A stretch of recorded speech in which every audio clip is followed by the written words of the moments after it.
Good evening, ladies, gentlemen, and MBs. Welcome to Warui Deshou's Deshou the Third podcast series for the premium tier, the full fight experience. I am Shaden, and it's very Christmassy in my room right now, as evidenced by this goofy hat and, of course, the lights. I would have got more decorations up, but fortunately, I had a crippling case of the lazy come over me, and that kind of got in the way. It's a medical condition, or so at least I keep telling my doctor. He doesn't believe me. But that's beside the point. Joining me, of course, from across the pond, but close to my heart, is the Soul Doctor. Hello. Good evening, Shadan. Hello, everyone. Welcome, friends. I hope everybody is doing safe. I hope you're doing safe.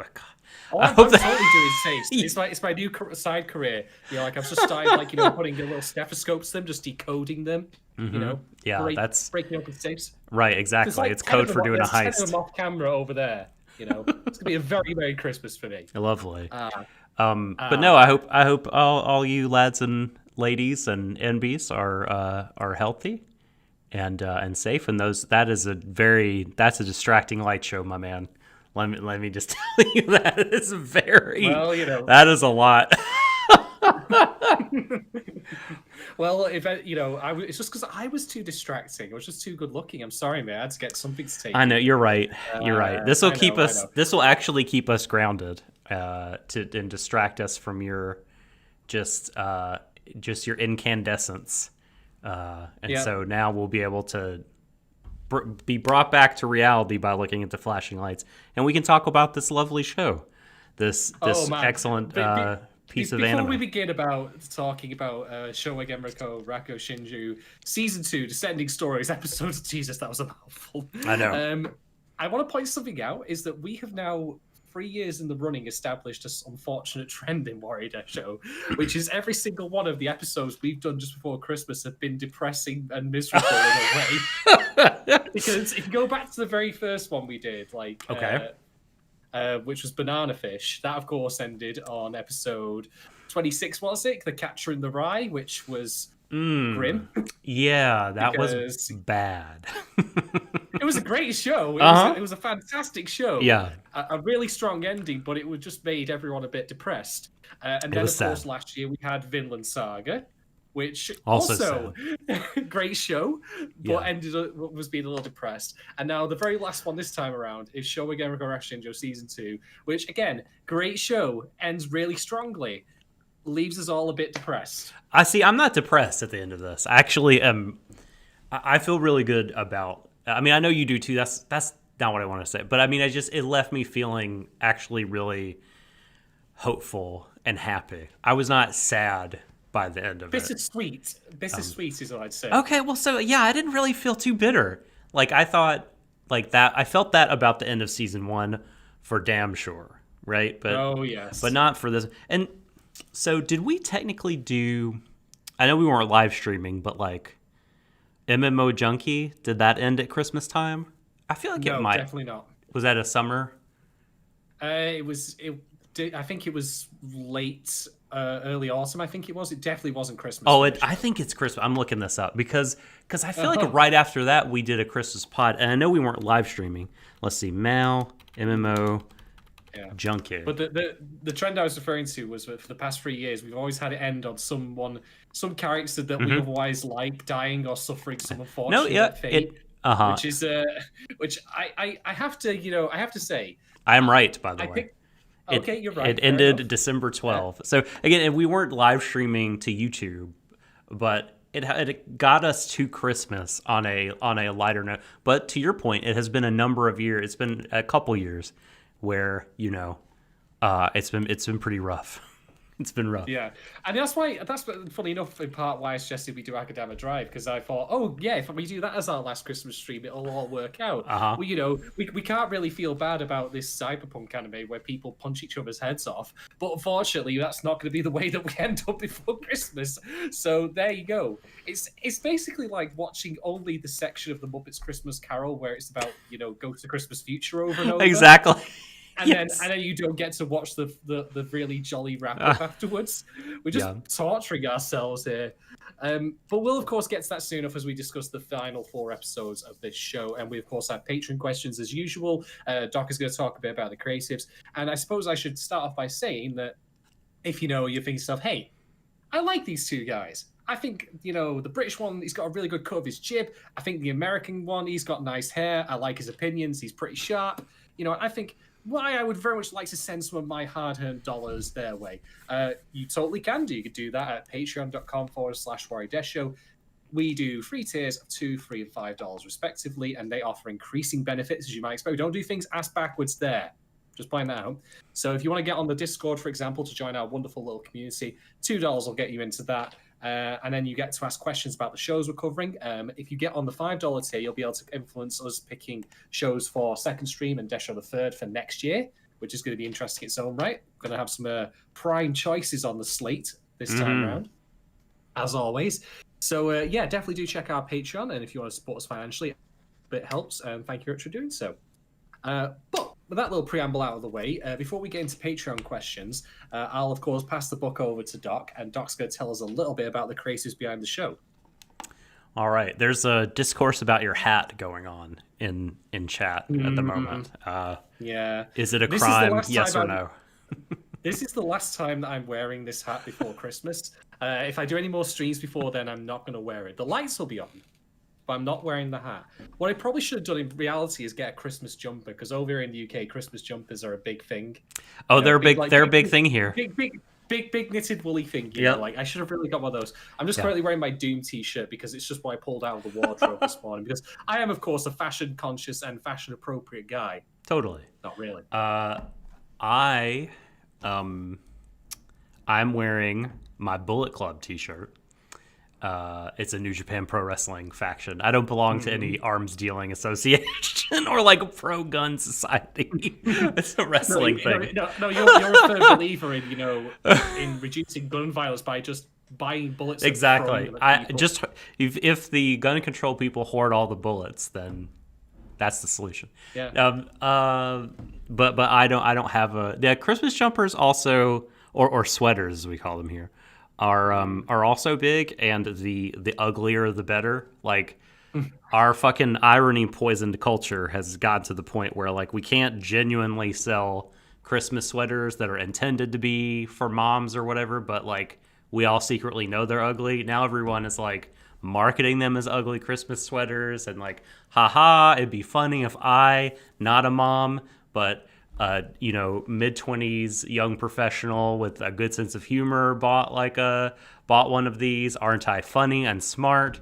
Lol, lol, lol. Like, it's fucking annoying to me. I'm sorry to be a huge grump, but like, can we not just like have the genuineness of the Christmas sweater that happens to be ugly? Must we like turn it into a marketing opportunity? I really wish you'd done that in Dr. Seuss rhyme there, because I felt you were really on the way to becoming the Grinch. God, it's just terrible. And me. If it'd be like this, it'd go like, oh no, if there was no Christmas sweater, it would be so much better. It would be so much better. The Grinch. Mm-hmm. Like, and I love Christmas. I think you know that. I think people in chat know that. I talk about Christmas music and such on the Discord. It's my most favorite time of the year, honest to God. But that in particular, yeah. This is my old man, is showing on this one, I'm afraid. Oh God! Get the rocking chair out for the lawn. Just put old man Doc out there. Let him rock. And must everything be better in my day? Must everything be drenched in irony? You really are turning into Christmas anime fan. It's terrible, just terrible. Okay. Are you ready now, then, to discuss some creatives from Rakugo Shinju S2? And everyone's favorite segment, Doc reads to us. I'm going to read off some names and do some context. I'm going to do some context. Provide you all with context by naming a couple of other things that these people worked on, so you can get a better idea of who they are, because we really on the show try to like kind of push the idea, the truth, in fact, that like anime does not just appear out of the ether. It is something that is created with human hands, with human minds, with a lot of effort, and that effort should be duly compensated and rewarded. And a part of that is, of course, like familiarizing ourselves with the people behind the pens and storyboards and microphones. Yeah, So, I mean, Doc here is doing me a favor because I personally 100% believe that anime was just mined from the earth like some sort of rare mineral. it wasn't created, it was discovered. Yeah. Right. It's always been here. Yeah, exactly. It's just, just extracted from the deep bowels of the earth, Yeah. Some of it definitely needs to be put back there, in my opinion, but not this show, of course. Go back where you came from. Elfin lead. Tap, tap. Mine too greedily and too deeply. Exactly. We are so concerned with whether or not we could. We didn't stop to think if we should. God. Okay. So, really quickly, because there's a number of people I want to just briefly mention. I promise I'll be brief. So we'll talk about episode directors. We're covering episodes 9 through 12 on this pod. So the director of episode 9 was Yujiro Abe. And Abe-san directed also an episode of the recently released from Netflix jail, Great Pretender. The second season of that, in fact. And also worked on Megalobox as an episode director. Directed the last episode, in fact, and the assistant director, and did some stuff on Detective Conan, in addition to directing this single episode of Rakugo Shinju. Episode 10. Sorry, that's a solid resume. Yeah, not bad. And it's, the credit, they're not extensive. It's not huge, but he's done, like, at least one episode for a couple of good shows. Episode 10. I don't know if these people are related, but it's another Abe-san. It's Masashi Abe. That must have made it very confusing in the office. Abe, get out of here. Tell Abe to come in. Send Abe in. Did they have Abe 1 and Abe 2 t-shirts? I hope so. From the Cat in the Hat. Yes. Well, Shadon, speaking of anime that some people feel should be put back in the earth, but I feel should be made into national requirement to watch. You should have to watch the show to become a citizen of the United States. That's not a good thing necessarily, but please just lay it on me. Which show are you referring to? Abe-san was production advancement for Crystal Triangle. Speaking of Christmas delights we have. Look. I remember when we watched Christmas Triangle. Christmas Triangle. That's the Christmas follow-up to it. Everyone's wearing Santa hats. Yes. And instead of, oh, never mind. I just started to imagine that in my head. No, the thing about Crystal Triangle is it is bad, but it is perfectly situated in that realm of badness where it's just deliriously entertaining. Mm-hmm. You get Norio Wakamoto in an earlier role, and he's just there, like, you thinking, God, I'm going to go on to so much better than this shit. And it's just great fun. I mean, we have Gabe Newell, like, announcing the Steve sales in that film. Gabe forgot. Yeah, I forgot Gavin was there. It's one of those perfect bad anime that are just fun to riff on. So I'm not even going to bag them for that. I'm not even going to go in on that. I just think, why the fuck not? That show rules. That movie, rather. So this Abe-san has a really big CV. So it'd be hard to talk about everything. But we talked about Crystal Triangle, haha.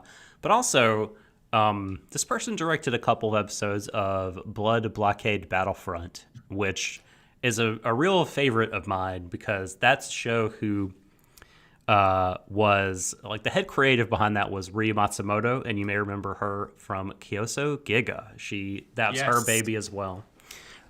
We've also got here working on Full Metal Panic as an episode director. That's very popular. Lots of JoJo's Bizarre Adventure, particularly the old JoJo's. And the OAV, but also some of the newer TV credits as well, in episode direction and storyboarding. Got several My Hero Academia credits, a Macross Frontier movie, Wings of Goodbye. He's the unit director. I don't know what that is, but if he's directing all the absolute the big unit. Exactly. Totally. But yeah, a lot of stuff on here spanning a lot of different kind of eras in anime, from like the Crystal Triangle, Genocyber, like kind of weird OAV period. Yeah, like to like a lot of like TV schlock, but also like good stuff. There's like the Marvel movie. I'm sorry, the Marvel TV anime deal, like with Wolverine and X-Men. Abe-san was part of that. So guy's been around for a while. But also, let's see if he did any more Rakugo here. I'm just gonna check where is that credit. Okay, no, just episode 10 director. So the director of episode 11 is Nobukage Kimura, and Kimura-san is in a couple different magical girl properties. A Doremi OAV, the assistant director for half a dozen episodes of that. We got a Pretty Cure credit here, the original Pretty Cure, I believe. 10 episodes as the episode director of that. One Piece, one of the movies, was the AD there. Storyboarded and directed an episode of Orange that you and I have covered. Got some Suritama credits. Quite a few. Storyboarded episodes 1, 5, 7, 10, and 11. Directed episodes 1, 2, and 11. And was the assistant director for the project overall.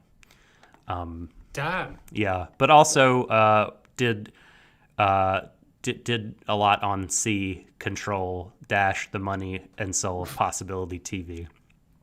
So every time the I sour hear with that the name, sweet, the yin with the yang. Every time I hear that name, I just really think to myself like that. It feels like that seashells on the seashore kind of thing. Yes, it's meant like. I feel like it's something that police officers, if they pulled you over and tried to give you a breath test and it didn't work, and they wanted to see if you were drunk or not, like, can you repeat this after me, please? No one could. Everyone would be a drunk. But yeah, Kimura did the episode direction and storyboarding for episode 11 of Rakugo Shinju. Oh, also Denno Coil. 5 episodes of that, and a bunch of work on Casher and Sins, a show I've talked about on here before that I think is worth checking out if you're in the mood for a moody, dark thing that is a remake of an old superhero robot show. Episode 12.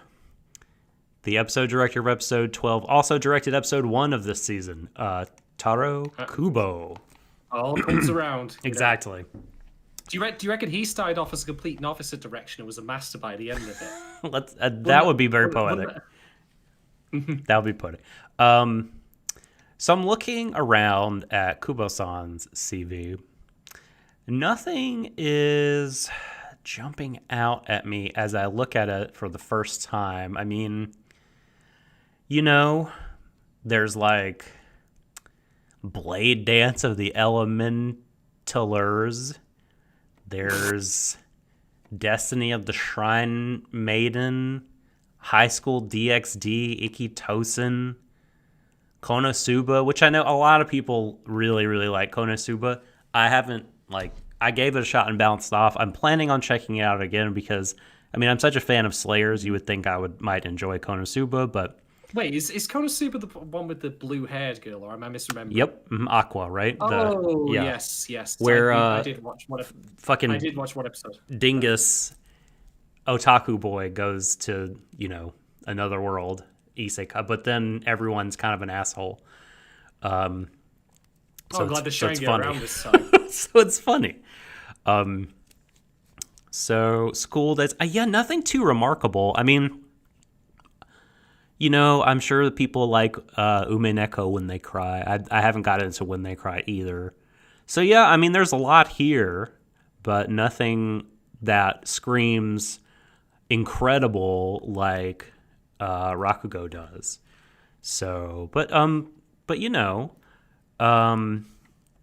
this person also directed 2 episodes of the first season of Rakugo, so clearly a trusted individual. Oh, hey, Gintama. Some Gintama. So the Ginta Mafia, I guess. I recognize the Gintama. Please don't come for me, Ginta Mafia. So that's Kubo. Is that what they call themselves? Like the Elite Yes. Army? Yes. Wow. The Ginta Mafia. Okay, so really quickly now we'll talk about the writers for these episodes. 4 people wrote all of the screenplays for this. So they're kind of they each have credits for 2 or more episodes. But we didn't do 8. We started at 9. So that would be Yasuhiro Nakanishi. And Nakanishi has a pretty small CV, but you, Shadon, can appreciate that Nakanishi-san is the head writer and script writer for Kaguya-sama, Love is War Seasons 1 and 2. Nice. Yep, head writer, and then wrote a number of the over half the scripts each season.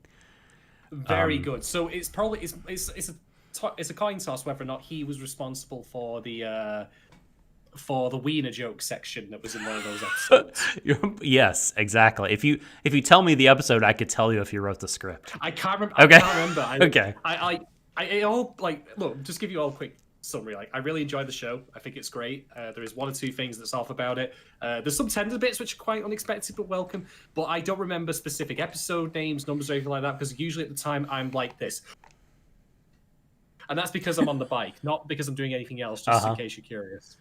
Yeah, this is a talented bastard, because in addition to being the head writer for Kaguya-sama both seasons and writing these screenplays for Rakugo both seasons, might I add, 3 episodes of screenplay for second season and 3 episodes of the screenplay for the first season. Dude is also the head writer for Toilet Bound Hanako-kun, which again, excellent show despite the weird ass title. Yeah, wow. Man, I don't know how Digimon fans feel about the Loss movie, Digimon Try Loss. This fellow wrote the screenplay for that. 5 scripts for Carol and Tuesday, which is amazing. So, yeah, Nakanishi Yasuhiro. When you said, by the way, about Digimon fans, did they call themselves, we had the 2 groups already, did they call themselves Digimans? What would they be? What would they be? Digibro? No, that's a different person. We'll have to workshop this. Digimon fans, write in to tell us what you refer to yourselves collectively. Are you a Digimans or are you Digifams? Just curious. The next person we're going to talk about the writer of the screenplay for episode 10, Toko Machida. Let's see. She is staff in a lot of things. So just off the top, things that are jumping out at me. We've got Danganronpa, the animation, wrote the script for 3 of those episodes. Now that is a pretty slavish adaptation of the game, but it is still good. The adaptation of the Arakawa version of the Heroic Legend of Arslan TV wrote some scripts for that. That is also a very good source material. Konosuba is showing up again. Scripts just keeps roaring back. Scripts for that second season of that. Katana Gatari wrote scripts for that. Shadon, you know of that show. I am not familiar with that. God, I'm. Never mind. The ending of that show is. You don't like the end. It's divisive, shall we say? Fan favorite, Princess Jellyfish. That is reputedly an excellent Josei series that I've not gotten around to see, but it is supposed to be amazing. Lots of Show by Rock credits, some Space Brothers credits. That's a really good thing. Oh, worked a lot on this poor person, this poor lady. Oh, I could tell by the tone of your voice then that you were like, oh no. Oh wait. Oh well, let me say a good thing first. Wrote the script to Suritama episodes 5 and 10. The Suritama, yeah, baby. Just keeps coming back. But man, I haven't seen this show, and the statement I'm about to make has nothing to do with the quality of the show, but more to do with the annoying nature of its lead creative. That franchise is Wake Up Girls, aka WUG.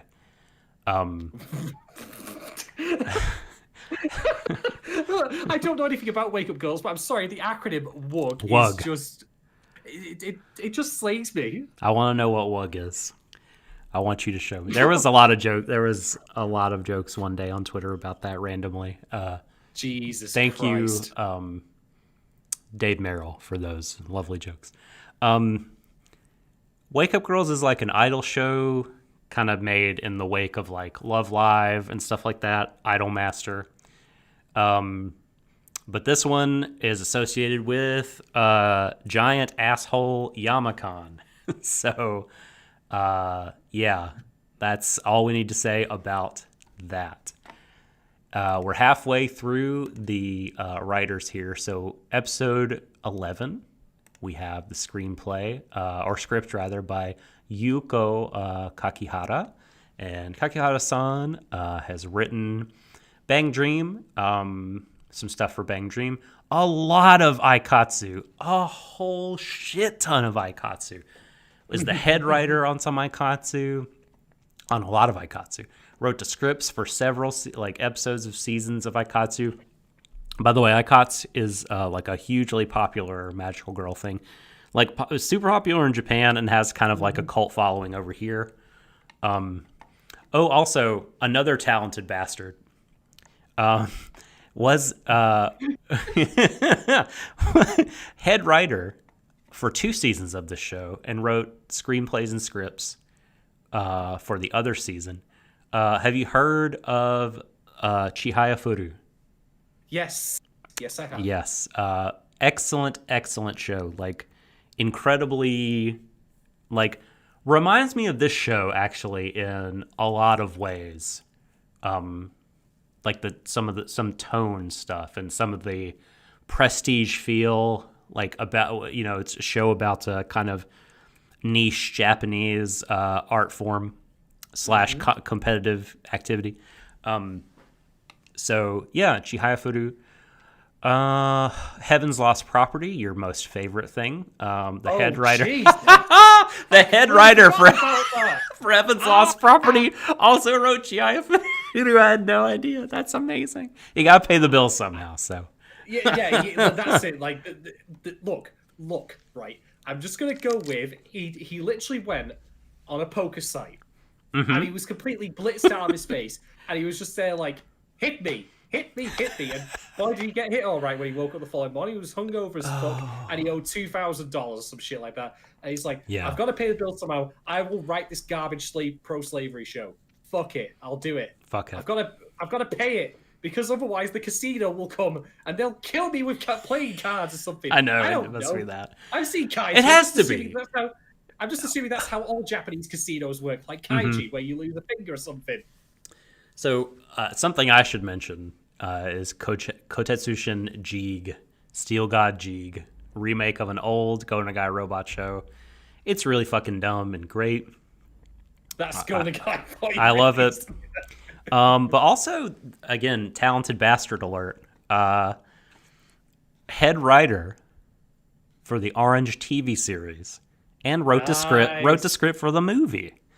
So, I mean, I'm sorry, I'm still trying to process the Heaven's Lost Property. And Chihayafuru in Orange. God. Yeah. Also, like, so you like the original Persona 4 animation, right? Not the golden one. Okay. No, the golden one is. So, this person is the head writer for that and wrote 9 of the scripts. Wow. Fair play. So, Kakihara. Yuko. And finally, I wonder which on his CV he's not going to mention in casual I know. conversation. Something just put at the bottom, or like, I've got so many credits, I'll just leave this off. They have like this little group of writers in the industry, and they get together for drinks, and then suddenly there's just some guy who just walks past, and he's like, "Hey, aren't you the guy who wrote the script?" And then he's just like, "Shut up, shut up, shut up," and then he just starts throwing beer bottles in to make him go away. We don't talk about that. That's right. People put a chloroform rag over his mouth, drag him into an alley. You've forgotten what year. So Jun Kumagai, Kumagai-san has an interesting CV. Head writer for Aquarian Logos, which is a thing associated with Shoji Kawamori and the studio Satellite. It's a batshit robot franchise. As it should be. I've also got a number of scripts for the second season of Gatchaman Crowd's Insight. Nice. A lot of so worked on all 4 of those Persona 3 films, and both seasons of the Persona 4, like the vanilla and the golden TV. And unfortunately, oh boy, this is a millstone right here. As a single person we mentioned thus far, escaped having at least one black mark on their resume. No, they have not. There's a couple black marks.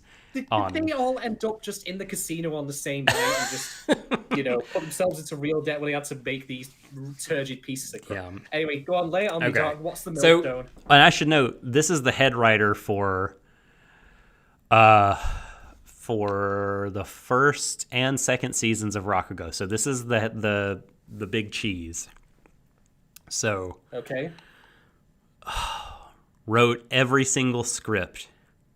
Oh no, that's a bad start. for Psycho-Pass season 2. Oh,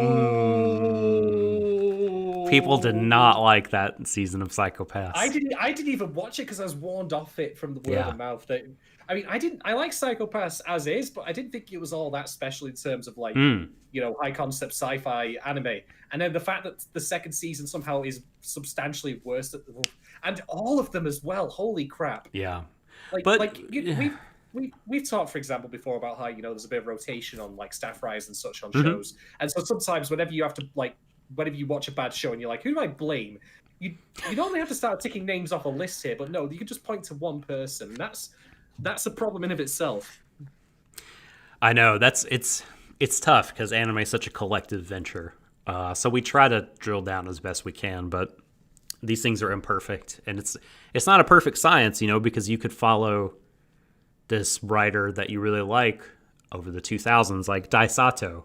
You could get really hyped for the new Dai Sato show, and it turns out to be listeners. We could. Turns out to be listeners. Man, you know what's crazy? I'm currently doing the 12 Days of Anime microblogging thing, where I'm tweeting about like 12 anime that I saw this year that I quite liked. Well, you did a Christmas goal also, which I love. There's gonna be a second Christmas call on Christmas Day. Don't worry, because I have another show of mine that I also despise. But the thing is, listeners is not even gonna make the cut for anything likes or dislikes, which we've discussed this before, is in of itself kind of a very damning thing. Where you were just so insignificant and so like milquetoast that you don't deserve any acknowledgement of your actual content. The only acknowledgement you deserve is the fact that you were just there, like watching Tumbleweed go down the road, basically. Yeah. I mean, other notables wrote 2 scripts for Terror and Resonance, which I'm currently watching, and which I think is a real. How do I say this? Like is there a Terror and is it in Resonance? Yes and yes. So I think the issues that I have with that show, I would not blame on any individual scriptwriter. Rather, that's like the issues I have are a lot more fundamental and kind of to do with like what the project was at its conceptual stage. But the scripts themselves are really tightly paced, and the show is so watchable and it just like such great popcorn that I think this person deserves credit for these scripts. I'm not going to talk about Valvrave the Liberator seasons 1 and 2 because the less said about Valvrave the Liberator, the better. But look, if you are like, hey, the head writer of Rakugo seasons 1 and 2, I want to follow them. What are they up to? Well, let me tell you. Tokyo Babylon's coming out next year, and oh boy, this person is the head writer for Tokyo Babylon, the 2021 version. And there's already a lot of discourse about the show online. So well. I mean, I've heard that the material itself is great.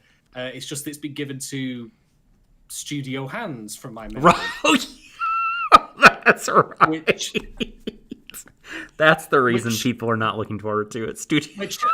Yeah, and I mean, I've seen Handshakers, the first episode. Have you? I haven't seen it yet. Is it all that it's like cracked up to be?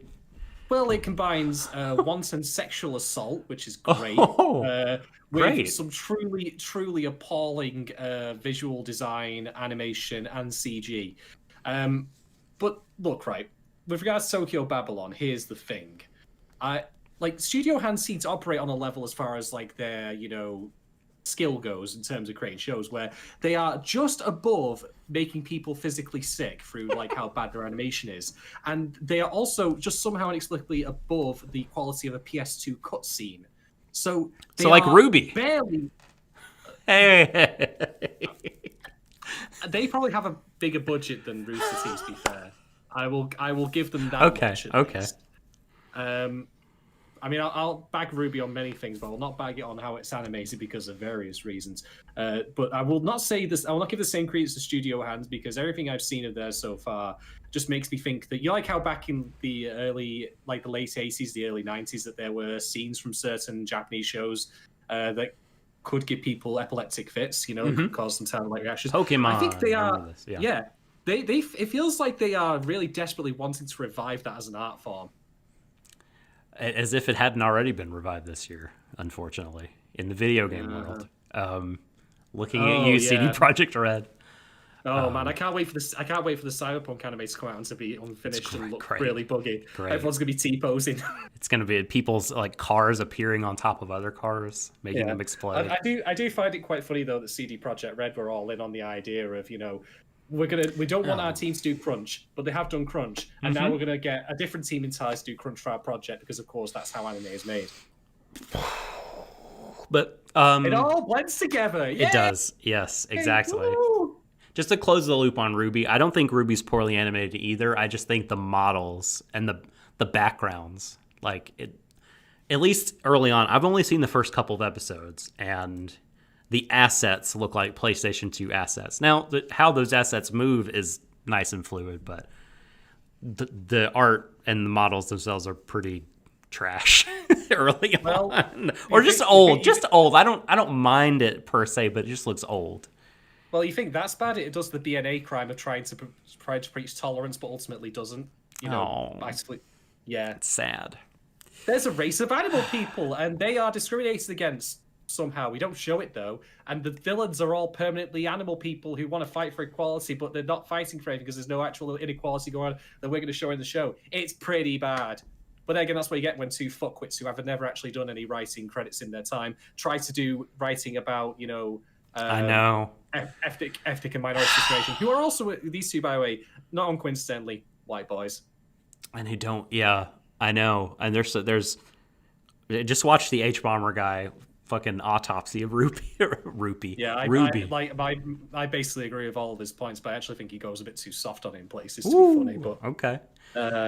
Anyway, never mind. Yeah, back on course. But before we get to patron questions, Shadon, let's take a very brief break, and we'll be back in a moment. Do it.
All right, We're back. we are back. Yeah, thank you very kindly. Doc, I hope that your journey, wherever you were doing, was eventful. Did you or did you not fist fight a bear while you were out? I did fist fight a bear, and as the great, I believe it was Mystical once said, if you come upon me in the woods and I'm fist fighting a bear, help that bear. Oh, well played, my friend. Well played. Okay, so it is time. Let us get down to the meat of the matter. Let's discuss these final 4 episodes and talking points thereof. And just to give you all a bit of a refresher on how this works, because this is our Deshou the Third format. We will not be doing a full plot synopsis of every single episode. We'll simply going into talking points and providing context as we go along. But before we do that, of course, we do have patron questions. And the very first one today comes from Gogo Atomic Robot. It goes something a little bit like this. How do you feel about the introduction of supernatural elements in such a realistic show? Are we supposed to take these scenes as literal or as a dying dream, or maybe both? Now, I'm actually going to pass this over to you, Doc, because I do have strong thoughts on this, but I've historically, like, whenever I've read these questions, I've been going, well, let me get right into it. I'm going to let you take the reins this time. So over to you, Chief. Well, I think they have done a good job laying the groundwork for these over time. I don't think, this batch of episodes is the first time that they've necessarily been introduced. The second season has laid it on pretty thick at times. I mean, Yakumo has had a near-death experience before when he's with Sukeroku, like in the big room of candles, and he's being like hung off the edge of the balcony. And we are set up for that, that kind of being transported somewhere else, even in the first season when you see the storytellers on stage, but then, the scene will cut to them in the location that they're talking about, perhaps even in makeup and dress that they're speaking about. And so yeah, I think that the show wants to posit that this aspect of the world as it sees it is a real one. I mean, maybe you could kind of take it as metaphorical or sort of a storyteller thing. But I think however you take it, I don't think it's very jarring. I think it does feel appropriate thematically, and it doesn't feel like inconsistent to me. So could you repeat your question again? There was a word I wanted to focus on. How do you feel about the introduction of supernatural elements in such a realistic show? Are we supposed to take these scenes as literal or as a dying dream, or maybe both? Right. Well, I think so. I don't know. How I feel about it is that I don't necessarily think that there is a supposed to, like, a hard and fast rule. I think, like, I'm comfortable with the ambiguity of it. But I mean, I took it all as pretty literal, honestly, and just as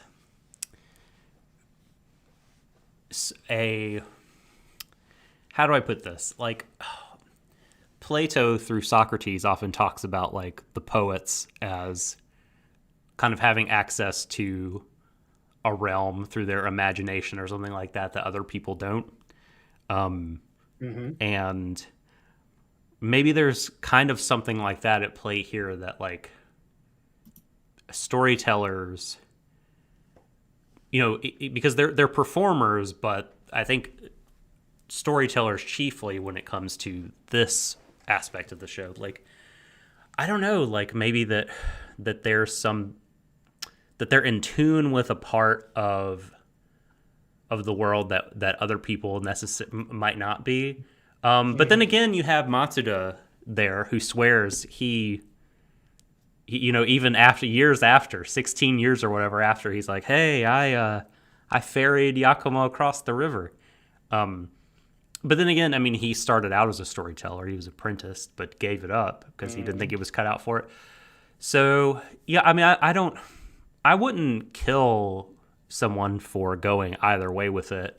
Although I myself took it as pretty literal and was very satisfied with kind of that viewing experience. It didn't feel off or wrong or inconsistent with the tone or anything like that for me, because as Yakumo kind of crept closer and closer to the end of his days, it's kind of kept being that, like, that stuff was increasingly a part of the show, and maybe it just kind of reflects how occupied he was with the next world post life. I don't know. What do you think? I will say, by the way, that I think it was the opening to episode 9 when we had Sukeroku's demon eyes again appear in the opening. I was like, that was my immediate warning that we were in for some bad shit. We were in for a bad time. Okay, so here's the thing, right? I'm going to interrogate this in a way as to try and figure out what the writers ultimately wanted to accomplish with this. And I'm not saying that because I don't see it. I absolutely do. But I think there's actually a neat beauty to this in that you can have your cake and eat it with both ways of interpreting it.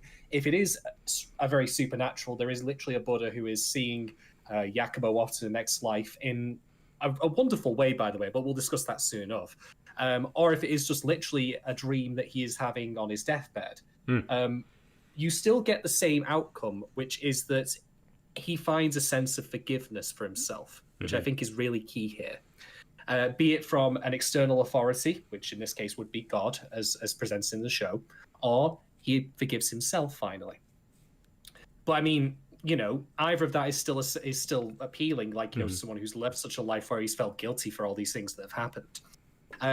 So if it is a supernatural thing, and it is just the case that the Buddha is like saying, "Look, you're not a bad person. Let me give you one final moment to truly live the way you should have lived. You know, to have your." You like how in Tale of Two Cities you have the best of times and worst of times? Well, this is the best of times now for you. Right. And nothing else.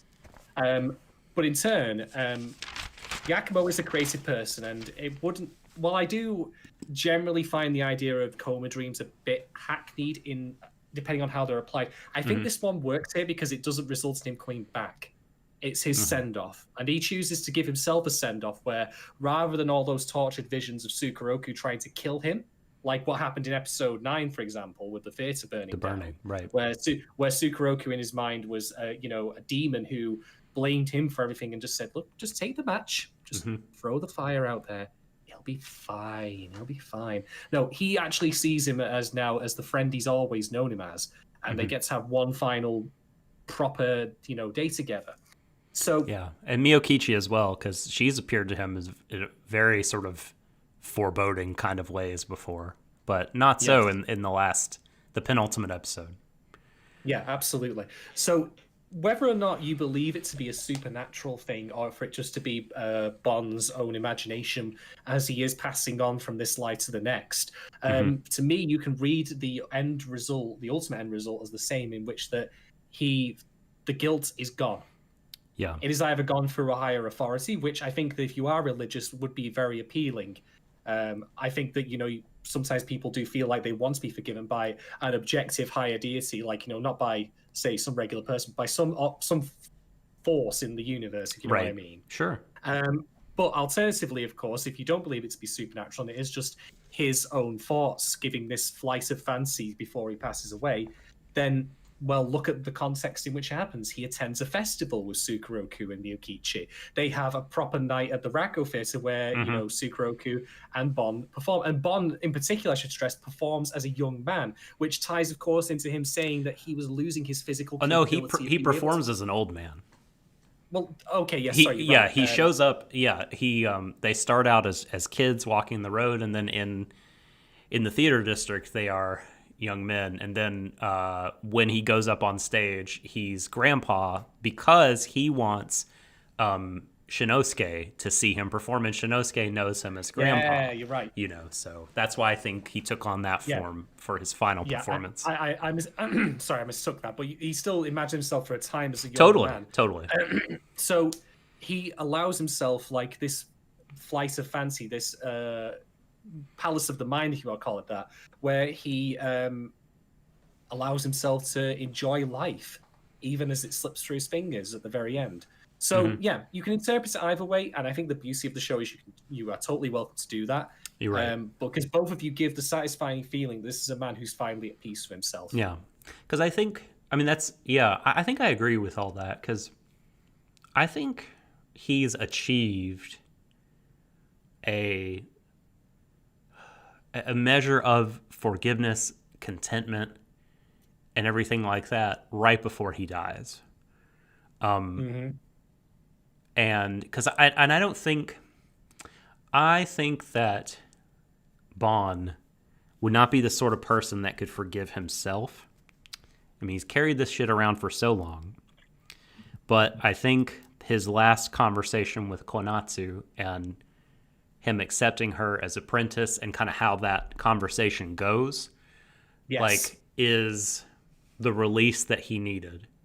I think that they come to this place where, and it's amazing, honestly, that moment, because normally in shows like any show, I think that resolution that does not specifically address the injustice, like the problem, put it out there, be honest about it, have an accounting, and then all parties know everything, and then they can move forward.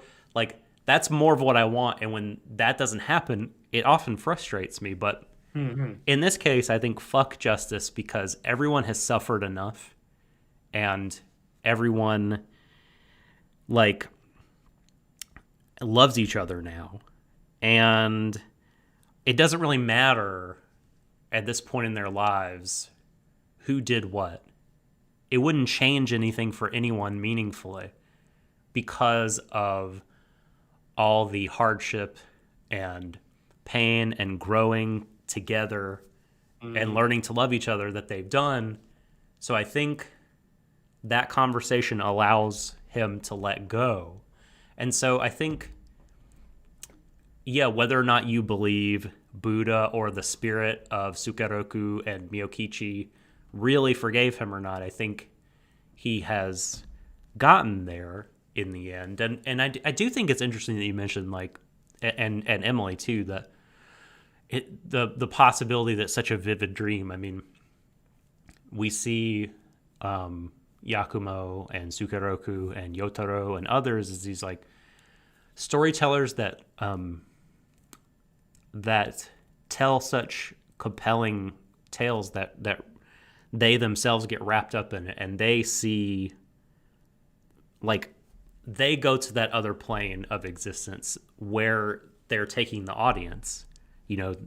But I think, I don't know, that's where I think that really interesting ambiguity is, because you could say, right, that their imagination is so vivid that at the end of their lives, it just kind of runs away with them. But the show has always kind of left out there this possibility of, like, you know, storytellers really can take you to another place. So ergo, there are these planes of reality or existence or whatever that the mind, at the very least, can kind of go to or ascend to, that, like, I don't know, like, there's ways to explain that phenomenon away, but, like, the show doesn't really get into that. Like, you kind of can feel how you want to about it. I will add as well, by the way, that even then, just to enhance that further, there's something cogent about the idea of, if it is truly a spiritual thing, then that actually goes in parallel with how, you know, even something that might get left behind, like religion, can still have power in the modern era, much as Rakugo can. Right. And then in turn, though, if you don't believe it's a spiritual thing, as you said about, like, Bon's power as a storyteller, like, it would be a fitting way for him to see himself out, that the last person he would tell a story to would be himself. Well, what do you make then of Yotaro seeing spirits at the end? We don't think he's necessarily close to death. No, I didn't think so either. I think I'm going to just put that down as also a symbol of life. And say, was that like a poetic license of the creators? Yeah. What would be said? You know, what would they think of this moment? That kind of thing. Mm-hmm. Yeah. I mean, I could see that too. That was, like, incredible. Holy shit! That whole scene. There's so many incredible moments in this set of episodes. So next question. All right. We have a batch of questions here from Kate Rose. Okay. We have rank your top 3 characters and why you chose them. So, God.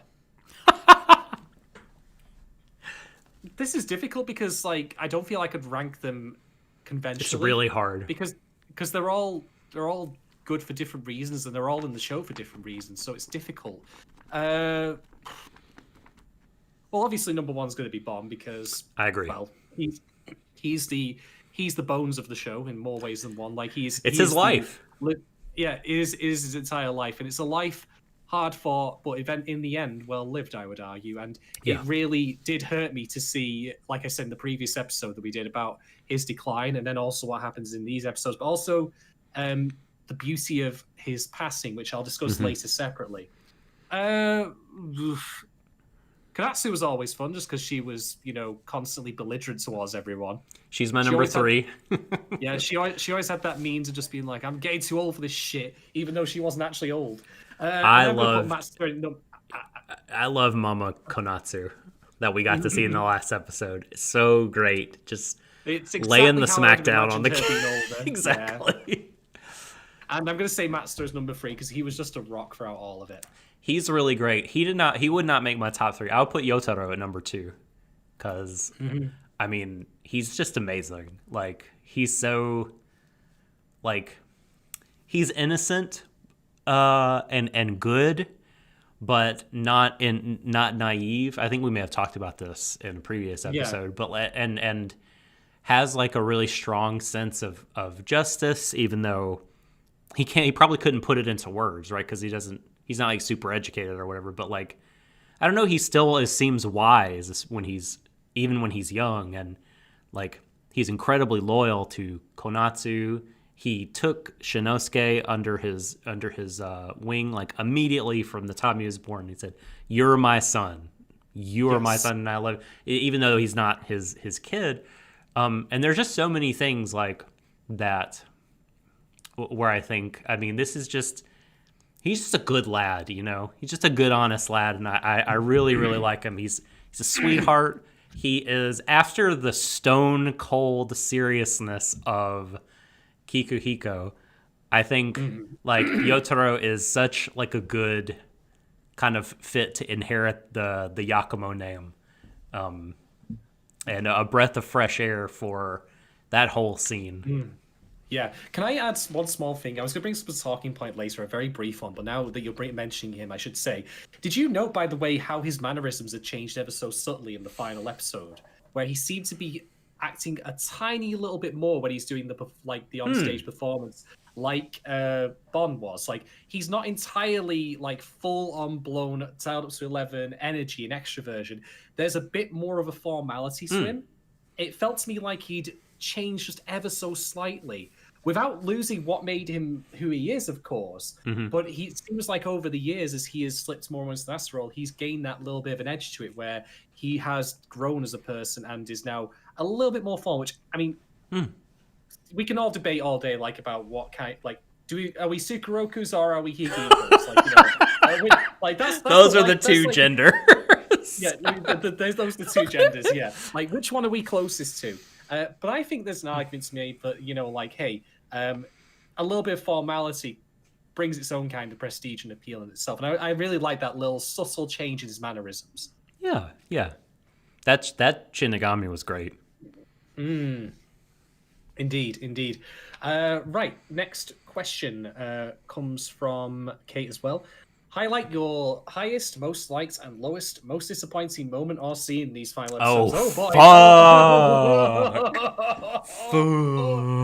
Oh shit, dog. Boy. Mate, you're having a laugh. You're having a laugh, mate. Get out of here. Piss off, mate. You're having a laugh. Man. Sling your hook. Right. Okay. This is hard. Yeah. Well, one part of it's hard. One part, the good naming the best moment that's a tough choice. Naming the worst is easy. Episode 11, to be quite honest, and just leave it there. See, yeah, I mean, episode 11 was so good. Like, I really liked episode 10 though. Like, yeah, the closing scenes were really, really sweet.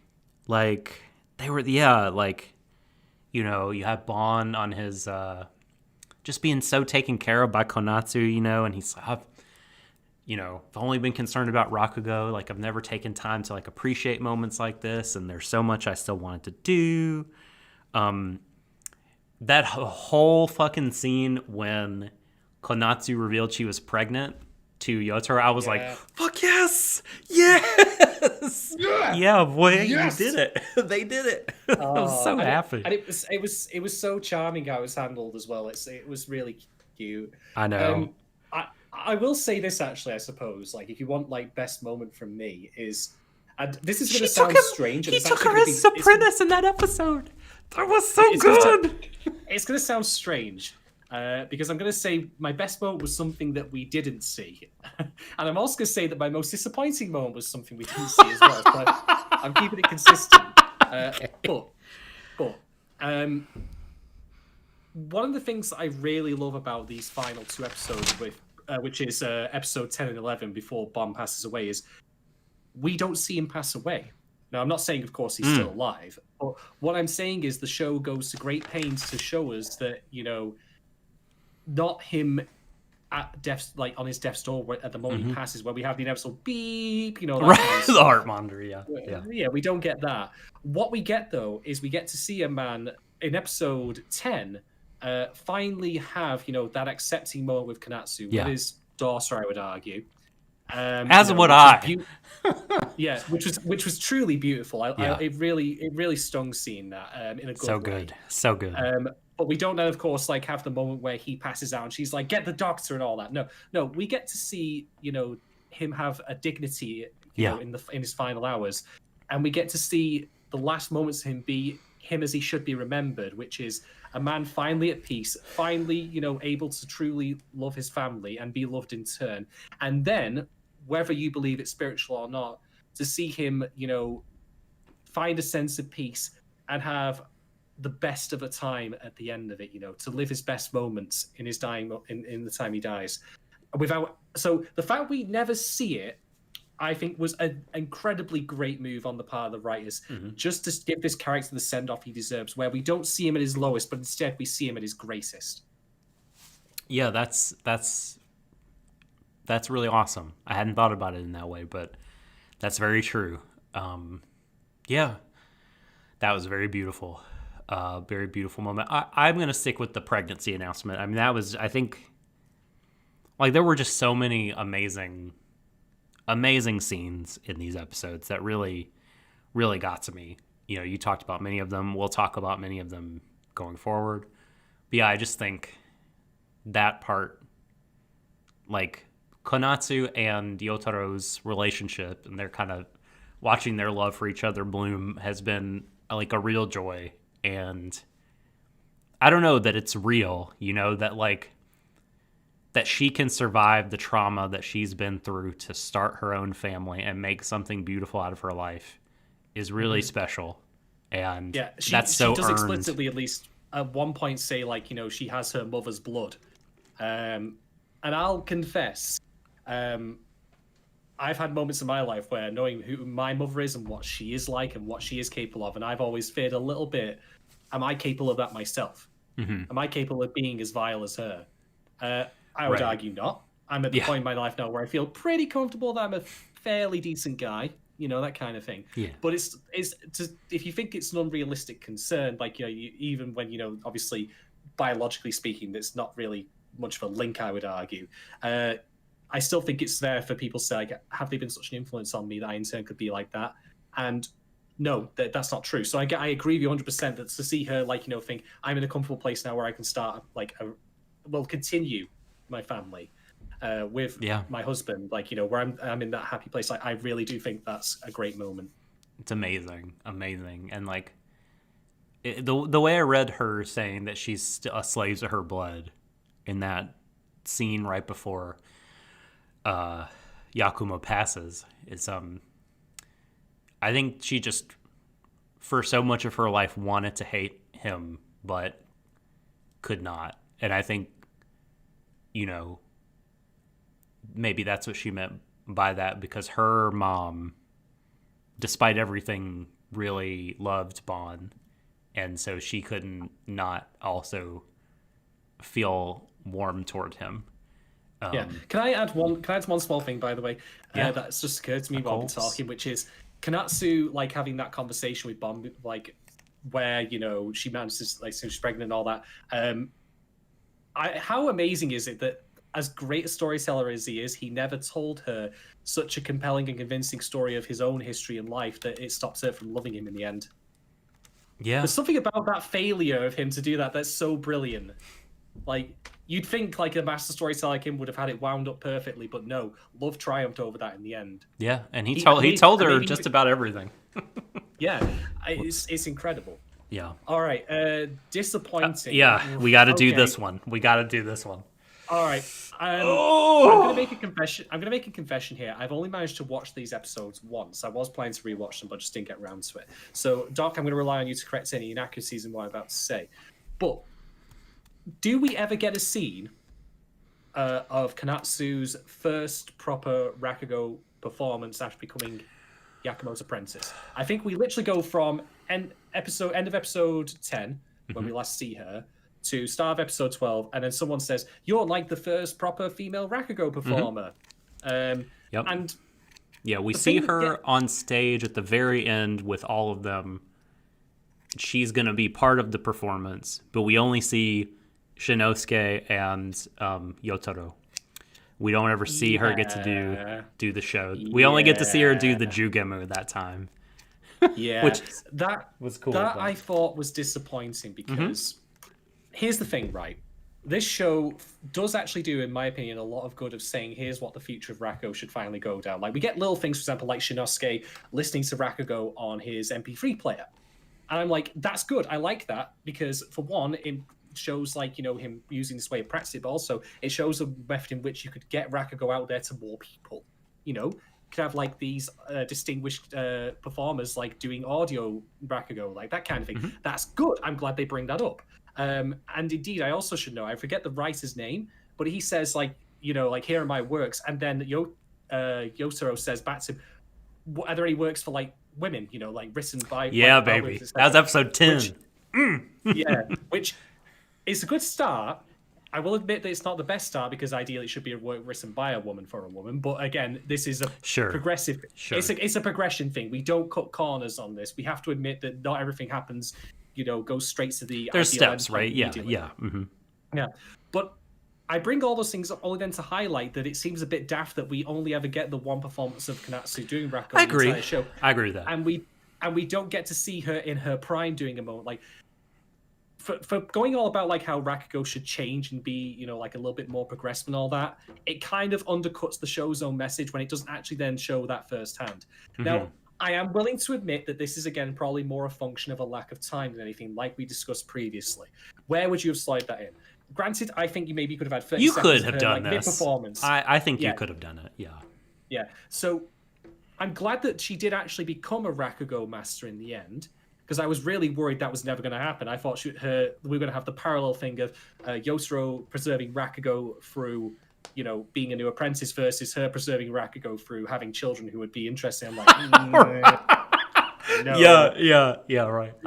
And we dodged that, but I don't think... Well, that's part of it, but that's not all of it, thankfully. Yeah, it was not as good as it could have been, to be quite honest. I really wanted to see her do, like, a proper performance. Either we could have had an insert scene of her very first performance as a Fusume, or we could have had one of her as a Shinichi. Whatever. Like, give us a big, like, tentpole landmark performance for her where she's up for the first time. She might be a little worried, like, I'm a woman going to do Rakugo, what the hell, this is strange and unusual. But then she gets on stage and everyone just treats her as they should, which is normally, and she pulls a blinder. That's what I want to see. That would have ruled. Don't tell us she's a master, show us. Yeah, I mean, it was good that she was on stage with everyone at the big thing, but yeah, I agree that they could have done that. That is one of the big ways that the new generation carried Rakugo forward. Thankfully, Rakugo did not go to the grave with Bon. Another way was, like, foreigners getting to do it, because they mentioned East and West, but none of them, we didn't really get to see that either. but apparently over 150 people, quote unquote, east and west, are now involved in the Rakugo trade, and so it's flourishing in different places, which is very good. And new stories are being written. It's being put in new forms, like you said. There's MP3s, there's new stories, there's women performing. So that's all well and good. But yeah, I also would have liked to see it. Did you have something you wanted to add before I get to my disappointing scene? No, but I have a funny feeling I know which one it's going to be. But we'll see. We'll see. I'm wondering. I'll scratch my beard while you say this. You talked about Konatsu's legacy to the world of Rakugo. I knew it! You talked about her legacy to the world. And it was my runner-up. I knew it. I mean, this is so disappointing. So, I mean, what more? I don't know how to dress it up other than just say, like, the show does everything but say the words outright that Kikuhiko and Konatsu fucked, and Shinosuke is their son. Like, yeah. I mean, it really undercuts like a lot of their nice moments for me. I just really struggled with this, and maybe it shouldn't. I don't know. Because, I mean, you don't know. I don't know. I mean, was it consensual? Does it matter? I mean, they're father and daughter. Fuck, dude. Like, I mean, not real father and daughter, but basically they are. And I am really, really surprised the writers went here, because it feels very inconsistent with both the characters of Kiku and Konatsu. I think that they just wanted to have a character who was the son of Kiku and the Sukeroku that inherited both bloodlines or whatever to move Rakugo forward. That was somehow kind of symbolically profound or something like that. But to me, I even think it would have been better if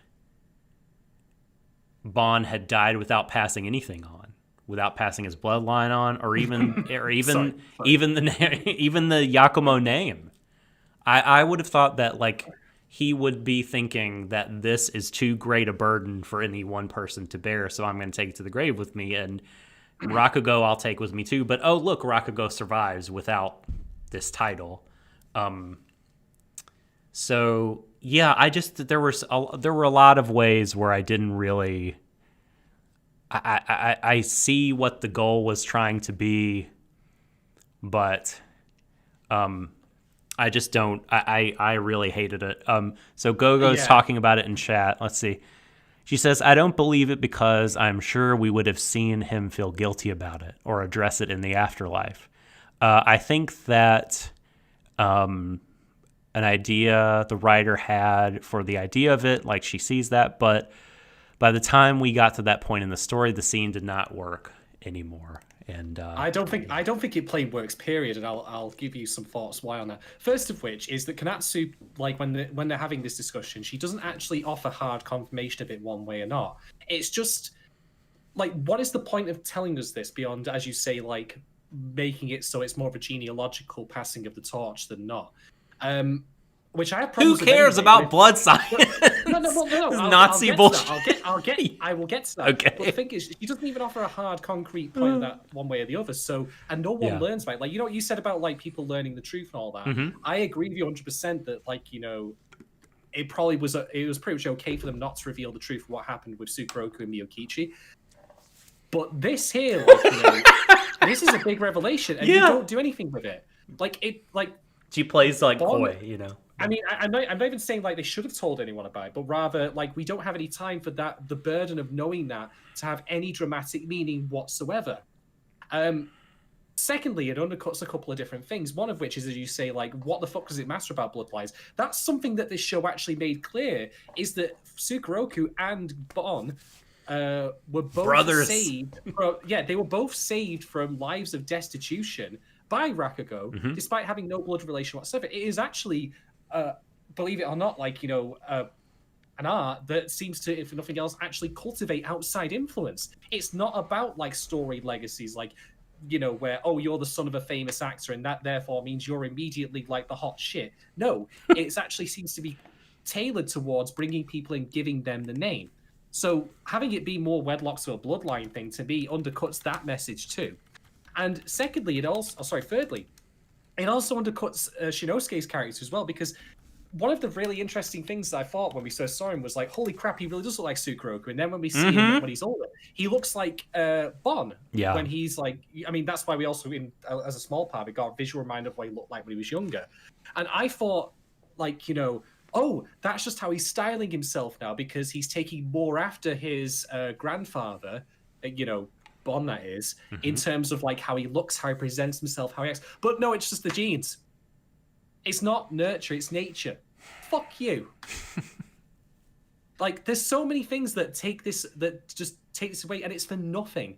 You could have cut that scene out entirely, in my opinion, and it would have not had any consequence whatsoever. You would have made the show better. It would have made the show better. It's actively worse because this crap is in here. Like, God. I only put that as my second most disappointing thing, and the only second disappointing thing really at all, just because I think that I don't know like about how much like it makes me like the characters less, but I do know that like I think that the other point is just more that it does actually more of a disservice from the meta perspective of the writers didn't seem to wedlock like her being a master, you know, them actually showing it. Whereas this here, like, I don't think it harms her character at all, really, but I just think it just seems a very ill-advised thing that just kind of undercuts certain points they've been making about, like, you know, what all I do, social mobility and all that, and you know, found family. Yeah, I mean, it seemed like she sort of gestured towards, like, she was thinking, in addition to having like weird, complicated feelings for Kiku, you know, she's also thinking like, oh man, I want to like do something for Rakugo, so I'll combine the two bloodlines or whatever. Like that was sort of a conscious desire or subconscious desire on her part, which is weird. But yeah, I just want to be clear that like the reason that I don't like it is not because I want like Bon or Konatsu to be like pure angels who never do anything wrong, or because I think that this sort of thing in anime, this kind of sort of night of passion type deal between two people with this kind of relationship is like wrong in and of itself as a sort of story beat. You know, I think there's probably ways to do it and everything. It just feels so inconsistent with the characters, and like you and Emily in chat were saying, really kind of is contrary to a lot of what the show seemed to be saying thematically. So it was a huge disappointment for me. And because it occurred so close to the end, like, I'm gonna remember it like as a huge part of the show, and it sucks for me because I was definitely on my way to saying maybe this is the greatest anime ever made. Honest to God, like it really got me on that level. I just tremendous, and this I don't know, this really hurt it in my mind. I don't think it's gonna like take it and take it from being what I think is like one of the best anime of the last decade, one of the best anime ever. It's still like on that tier and in that class, but it went from being like a slam dunk winner and in a class of its own to being part of the pack, part of the group in that, because it was such a knock for me. Just to echo what you've been saying there, like, I also simply am not adverse to the idea just solely because it is there, like, them to, like, having the night, shall we say, and then the consequences that follow. That just on paper alone is not an invalid story idea. If it had happened, and when I say if it happened, if the knowledge of that had been imparted towards the audience much sooner, then that would have been something good. We could have done something. In fact, what you could have even done is bear in mind that Yotaro is still hiding the knowledge of the truth of Miyokichi and Sukeroku's deaths from Kanatsu. Imagine if there was a companion or parallel storyline in which Kanatsu was hiding the truth of Shinosuke's parentage from him. You can see, like, again, stories we tell to each other. You could do things with this. You can weave these things together. There's things that you could have done with it. But what we got was just this last-minute, almost soap opera revelation that feels to me like it belongs in a glossy magazine rather than in this show. It's beneath it to do this. A glossy magazine. At least at this point in the show's run, which is at the very end, it's bad. It's capital B bad, in my opinion. And I think that to broadly go along with that, like, I think that ties in again to how I don't think Kanatsu was necessarily handled as well as she could have been as a character. And that to me feels like the same category area that I saw in Decadence of all things, where I felt at the end, like the Natsume and the whole idea of, what the future should be. It broadly got the ideas right, but it could have done more with it. Similar kind of last minute stumbling block that made me ultimately not make rate that show higher than Izoken. And the same thing happens here, unfortunately. God damn it! Stop fucking up your final episodes. Anime Steal it, that's all I ask. The landing is so hard to stick for the old anime. And yeah, Gogo in chat, like, she would have swapped the revelation for the scene that you were talking about of her doing Rakugo. I completely agree. That's the switch you do. I mean... Yeah, in fact, you even could have done something like where it's the writer again, and he said, well, I actually wrote Rakugo for women with female characters in it, and you performed it, and it's been great. And then we cut to that scene of her performing it, and then we cut back to her in the cafe. It all still works. The characters are in place. The necessary puzzle pieces are there. Just slot them in, and you're done. Damn it! Ugh. Okay, next question. Next question. Looking back at seasons 1 and 2, what did you like best, and what could have been done better? I think I could probably speak for us both that what could have been done better is probably what we've just discussed. So I'll skip that section. Yeah. But what did I like best?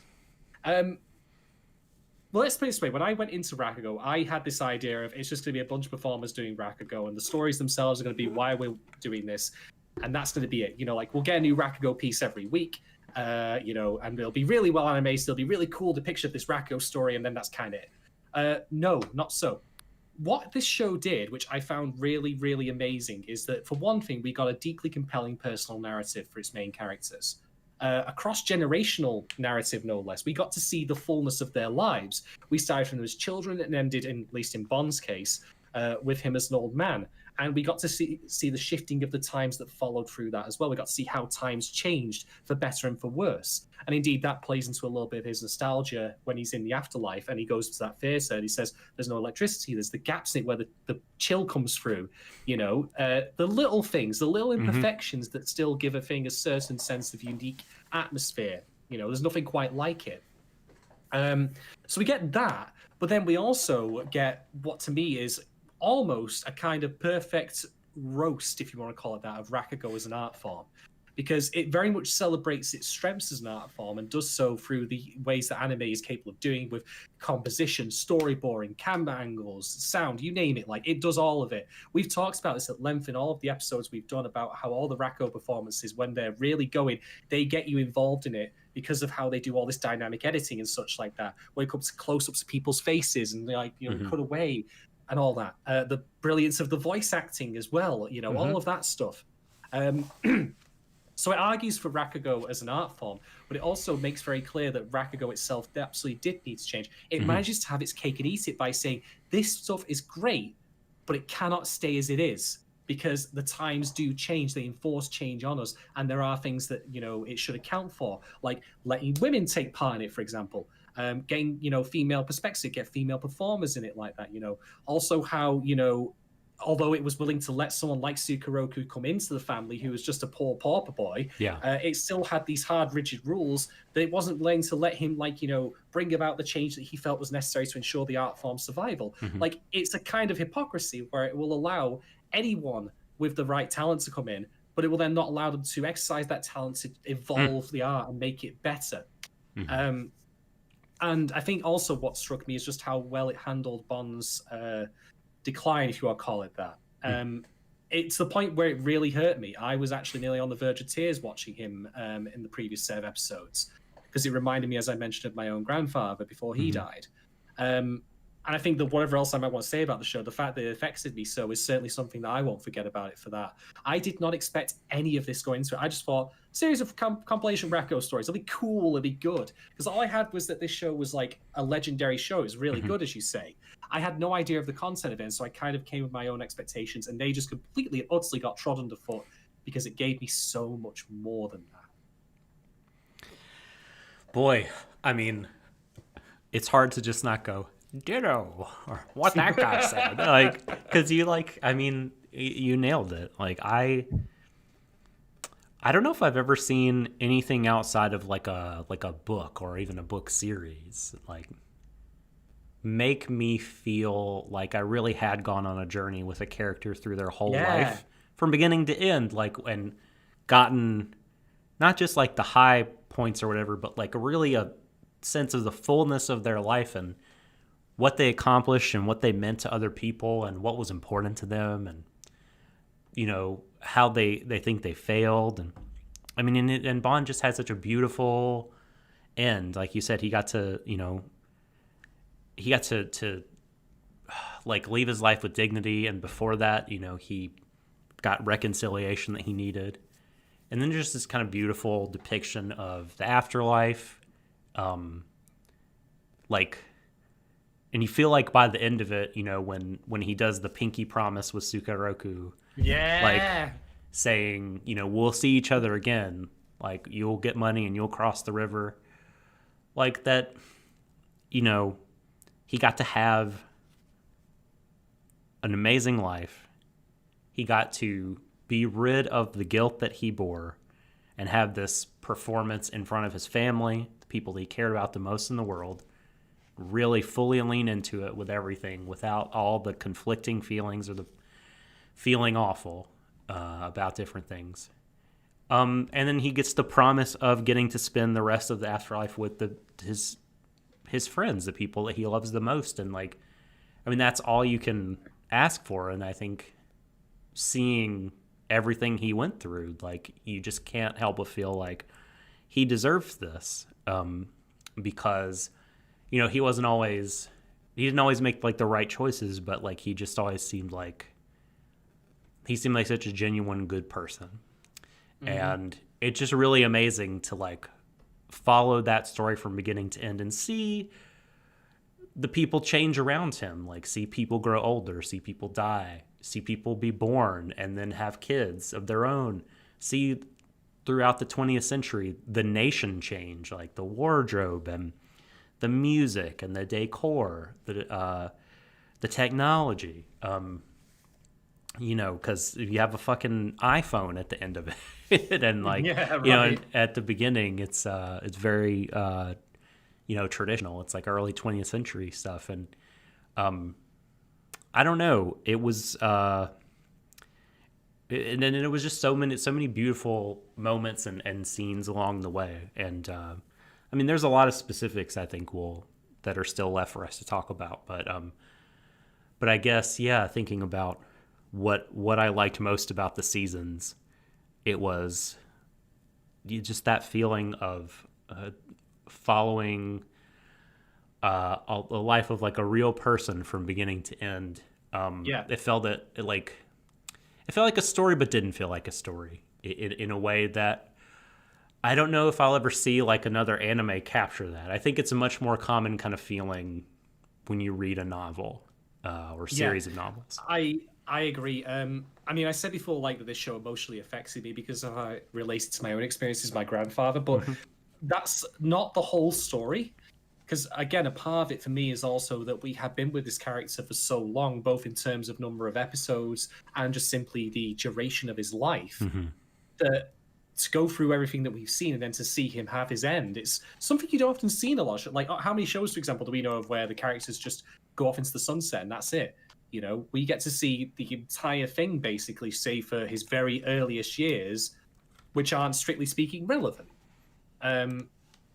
So, yeah, like, that has also touched me a little bit. You know, we've been with him so long, we've seen him go through so much, and we see him finally pass on. But again, as much as that affected me, it was great to see him at least pass on in a way that celebrated his life, not his death, if you know what I mean. Totally. And to touch on a point that you said about everything the show had to say about Rakugo, past, present, and future.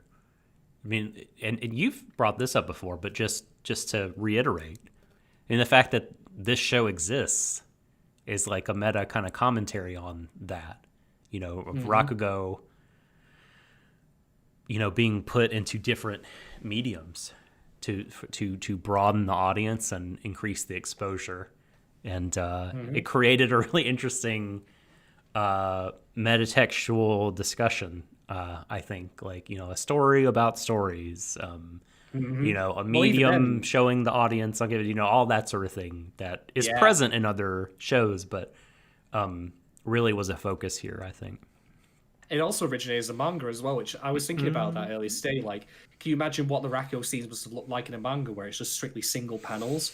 And can you imagine how impactful that must have been to do quick cutting of like the facial expressions and all that for the various stories? Yeah. That must have been quite a thing.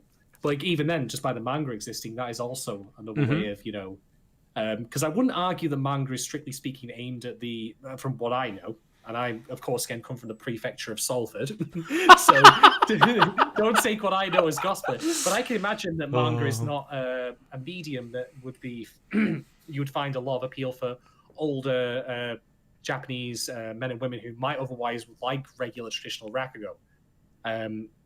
I could be completely off base on that. Don't take that as gospel, but I can just see like how this is in one way giving Rakugo to a different generation who might not otherwise want to touch it. I don't know nothing about distribution, target audiences, so far, just wild, rampant speculation. Exactly, reckless, totally reckless speculation. Without care or concern for accuracy or facts. Who needs it? Oh my god. Right, we have one final question from Kate, which is, what surprised you most in or about the show? Probably already covered this in fair ways. Like I say, I was surprised that it was more than I was anticipating, and it held up so well. I was surprised in a very unfortunate way about the Kanatsu revelation that we discussed. Yeah. That was a surprise. That was a surprise. I really, actually, in hindsight, did not wish to see, but no, never mind. It's there. We can't help it now. Yeah, I think overall, like my previous points have made it clear that there were certainly a lot of good surprises and twists and reveals in this that I overall enjoyed. I think, and I think I was surprised at the end to just be so affected by it. Yeah, I mean, my answer will be twofold. A specific moment would be when we learned that Konatsu was actually more responsible for the deaths of Miyokichi and Tsukeroku than we had been led to believe. You know, that she pushed her mom.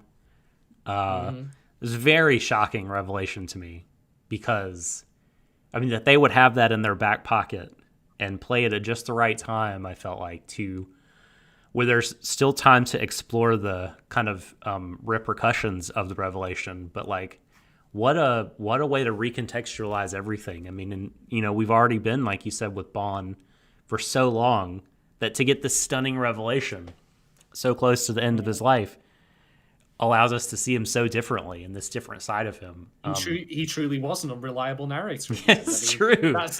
That's the truth. Like the first season was, of course, a cultivated series of scenes that we got to see, and in turn, Bon was the meta narrator for that. Like he was the framing device who was giving this information out to Kanatsu and the Otaro, and it turned out that he omitted a couple of details.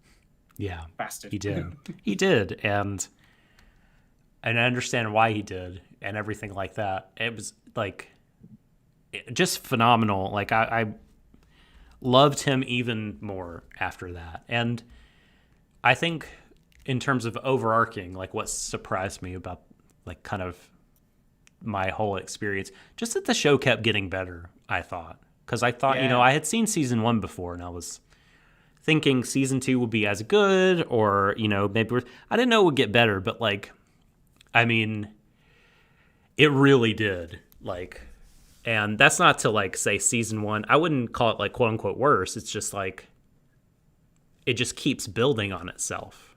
Yeah. And yeah, the highs emotionally are so high at the end here that I couldn't believe it continued to exceed the quality bar that it set for itself. It just kept topping itself, and that surprised me hugely. I agree. I mean, season 1 was very much like there's the past, and I'd argue writing the past is generally speaking easier than writing the future, especially when it comes to what inevitably will, whether this work what it's been or not, a commentary on where Rakugo should go next. That's the unavoidable facts of writing about it in this way. But it embraced that by the end fully, I would argue, and it did make some very good arguments for it that I wasn't expecting it to. Okay, yes, it didn't go as far with Kanatsu as it should have done in depicting her at the height of her craft. I'd have liked to see that. But the scene with Yotaro arguing with the writer guy, saying, no, where are the other perspectives, was genuinely shocking to me, because I thought that I wouldn't get that level of progressive mentality from this show. Yeah. But we did. So kudos to it for doing that. That will always earn points from me. Totally. So, yeah. Right. I think that brings us to the end of our Patreon questions. So thank you very much to everyone who's contributed, and thank you for making this show happen. Wow, we're now at the end, basically, or near the end of our first 2 Deshou the Third series. I suppose we want to call it all in one kind of thing. As for talking points, I only have one that I want to bring up. Okay. Kinda. Okay. I'll bring up the minor one first. And I thought there was something. I don't know if I found it funny or just kind of appropriate that at the end, having driven everyone around all his life, Matsuda's being taken everywhere in a wheelchair now. Yeah. I couldn't believe he still was alive. I thought for sure that the reason he was on the boat was because he also died. But no, but again, he's a vampire. But again, it makes sense for him to be on there, I suppose, again, because he always was, the man who took Kikuso everywhere. But yeah, only a small thing to note, but I just thought, wow, that's a way of bringing he's gonna be full circle, isn't it? It's gonna be like a robo spider with his head in a jar in the middle of it. He's gonna bzz, bzz, bzz, bzz, come up to Shinosuke. He'll still be really young master. Really it's me. He'll Your just Uber live. Driver has arrived. Can you imagine that in the bottom of the app? Matsuda's arrived. Matsuda's driving the latest model spider tank. Yes. He either puts his head into the car computer, or the spider pulls a futuristic rickshaw down, just legs going over it themselves in the street. Are we gonna get Rakugo 2067 or something like that? Completely. We need it. Cyber Rakugo, let's go. Yes. Holy shit. Oh my god. And Master would still explicitly alive. He'll be living. Yes. He wouldn't be alive because of, Cybernex or everything. He would just be alive still. Yes, I agree. There'd be nothing to it other than the fact he's just 170 years old. He keeps defying the odds. He will not die. He just keeps loving people and crying. Just crying all the time. Even though he's 200 years old. Oh my god. That would be great. The only other talking point I have to bring up, which is I want to know, with the benefit of hindsight, how consistent this show is with the use of fire as a metaphor. Which is, there's obviously, we discussed before, about the idea of lighting candles and such. So how fitting is it, therefore, that the way that Bon, through Sukeroku, literal spirit or manifestation of his mind and his guilt, whatever you want to call it, says to him, burn the face down with you in it. In a way, you could almost see that as his passion overflowing, and taking him with it. It's a very fitting way of visually describing, his own self-destruction. Rakugo, in the end, literally does kill him because it spills out from the stage, burns it down, and takes it all with him. Which also then, of course, fits with how he wanted to take his own life by falling in the river because he wanted to extinguish his own flame. That's very good. So, yeah. It's surprising. It's only a small thing, but it is at least very consistent with that fire, as metaphor for passion, is present throughout much of this, and it goes to show how Bond's passion ultimately nearly took his own life and that kind of thing. He went too far. I just thought it was a really neat way of accentuating that with that scene there. But yeah, good stuff keeping that consistent. That's impressive. Totally. So, just a couple notes on the afterlife, which I just think is really, really interesting in this show. So at one point, well, first of all, the fact that like Sukeroku is like kind to Bon when like at different times in Bon's mind, when he's seen Sukeroku, he's like, that he was there at the theater burning deal. And well, according to him though, like it was him, but then the Shinigami took over, like possessed the spirit of Sukeroku. That's when his eyes turned red, and then that's when he had him burn down the theater, which was a lot. And then the scene where he's like holding him over the balcony. I guess to like allude back to what happened with Sukeroku's own death. And in that scene, he seems to not really be all buddy-buddy with Bon, but seems to be antagonistic toward him. And so, the fact that, like, it's really, like, it just feels like it's really him. Like, it's his laid-back, casual, like, friendly personality. If I may interject just to point something out, which is, how we discussed it before about the spiritual versus just imagined form of Sukeroku, and how we said it could be either or. Yeah. In this case, it can actually be both. I would say you could absolutely interpret it as the Sukeroku we see, who's the demonic one, who's trying to push him over the edge, is Bon's imagination. It is his, I think so. Perceived version of what he thinks Sukeroku would say to him now if he could. Yeah. I mean, if you think about it, he's lived the lie for so long of I killed them, right? Which is not true. That how long after thinking that for all this time, when does it start becoming fiction and start becoming reality in your own head? I know. Well, yeah, exactly. I mean, he just blamed himself so much, even though he knew. I mean, and. It's interesting that in that final conversation he had with Konatsu, he called it a double suicide, because I think that's probably right, and there's just a lot of little things in that conversation, and then again in the afterlife, that really struck me. Like,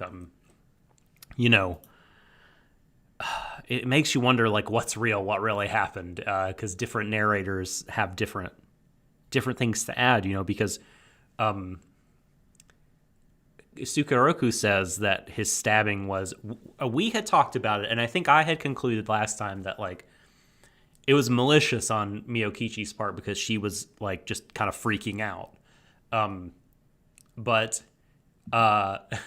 Sukeroku, like, is like, well, she's always been kind of a hothead in our marriage, and she had a knife and was waving it around in the hotel room, but she slipped, and that's why I got stabbed. Like, just the bad luck of the draw, in the same way that, like, Konatsu had such bad luck in that when she pushed her mom, it led to that. So it's like this familial curse of really bad luck.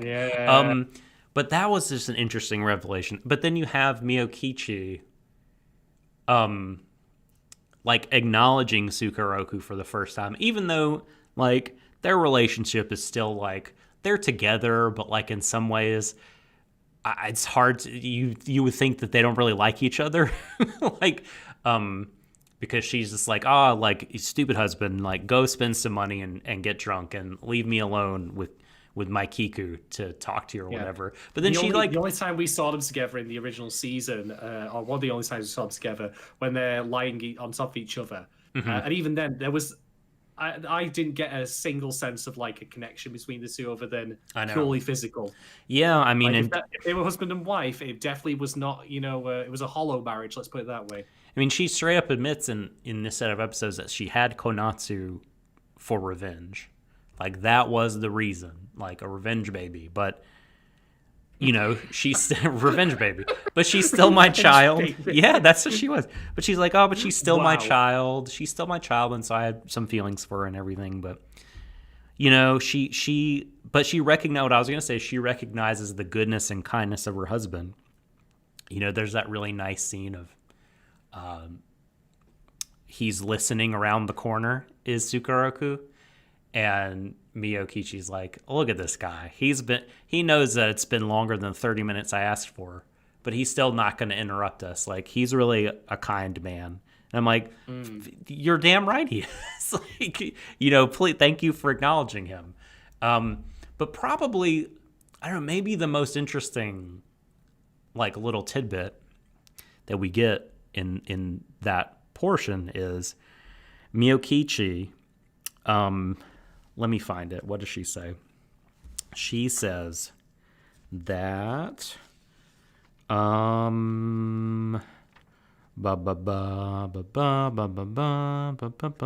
where is it? She says it's such a relief to be freed from the role of woman. And I just thought that was like amazing and interesting and really, like, I think is this detail that makes it feel like this is really kind of the afterlife as they see it in the show. Not, it just feels like like they were thinking deeply about it, and it wouldn't be like a kind of hastily thrown together dream. Although I guess you could argue Yakumo has deeply thought about it too. But like just this idea that like these are disembodied souls and like outside of the body, what is gender? Like, if you're not performing it in physical embodied society, like you kind of are just like, it feels like the soul will be genderless, I guess, is at least what the show is saying. And I mean, that's just so interesting. And I don't know, like maybe it's kind of damning in a way, like in the way they depict Miyokichi here as like really kind and nice, but because she's been freed from the role of woman. But I don't think that's necessarily what they're going for. Yeah. I mean, I think this she can just kind of be herself without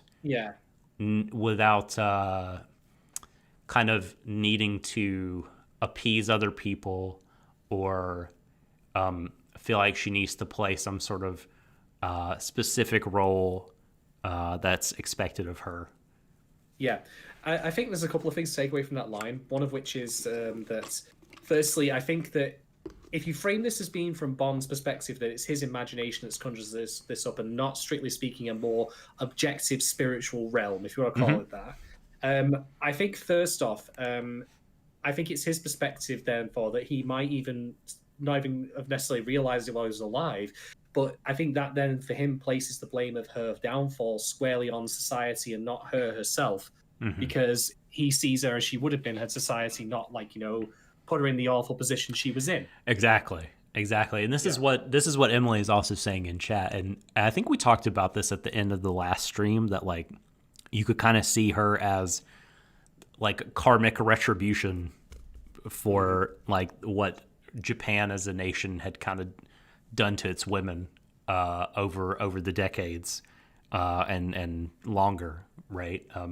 And during that time that she was alive, she's just this prototypical example of like, just a woman that was chewed up and spit out by society. And now that she doesn't have to like rely on men for her well-being and livelihood and happiness, because without money and all that, like you're kind of fucked. Like she doesn't have that dependency, and she's not subject to men, as Gogo Atomic Robot says, for what happens to her, good or bad. So she just is much freer, which is like awesome that the show, I think, acknowledges that. And I just thought that was such a cool. They show did not spend a ton of time on it, but like what a nice touch. I have two more things to add about that. Go. One of which is, again, if this is also from Bond's perspective as his imagined afterlife, it's his creation, then I think it goes to show like how he feels about her, that he indeed does not view her in the role of as a woman, but more as a soulmate, like that kind of thing that they had together, Because after all, if it's her, if he's imagining her, then that line arguably comes from him, not from her. but it's what he would have liked her to have been like, if you know what I mean. Yeah, I do. And the second thing I'll note, unfortunately, is I do agree with everything you're saying. I think it's a great line. I think it's a great point about how Japan treats its women at the time, about how society ultimately led to Miyokichi's downfall and end. Like, it was the primary contributing factor. But in light of what happens with Konatsu in the final episode, it does undercut that too as well. So thanks a bunch, because that ending, like, I'd be free from the role of woman, and then we have the other female character, her daughter, as a matter of fact, reveals something that, well, whoops. I'll have to think about how I feel about them relating those 2 points. I don't know. I don't know. I just feel like they put such time and effort into highlighting that the fact that they tripped themselves up with Konatsu in the end feels like a bit of an own goal there, all the more.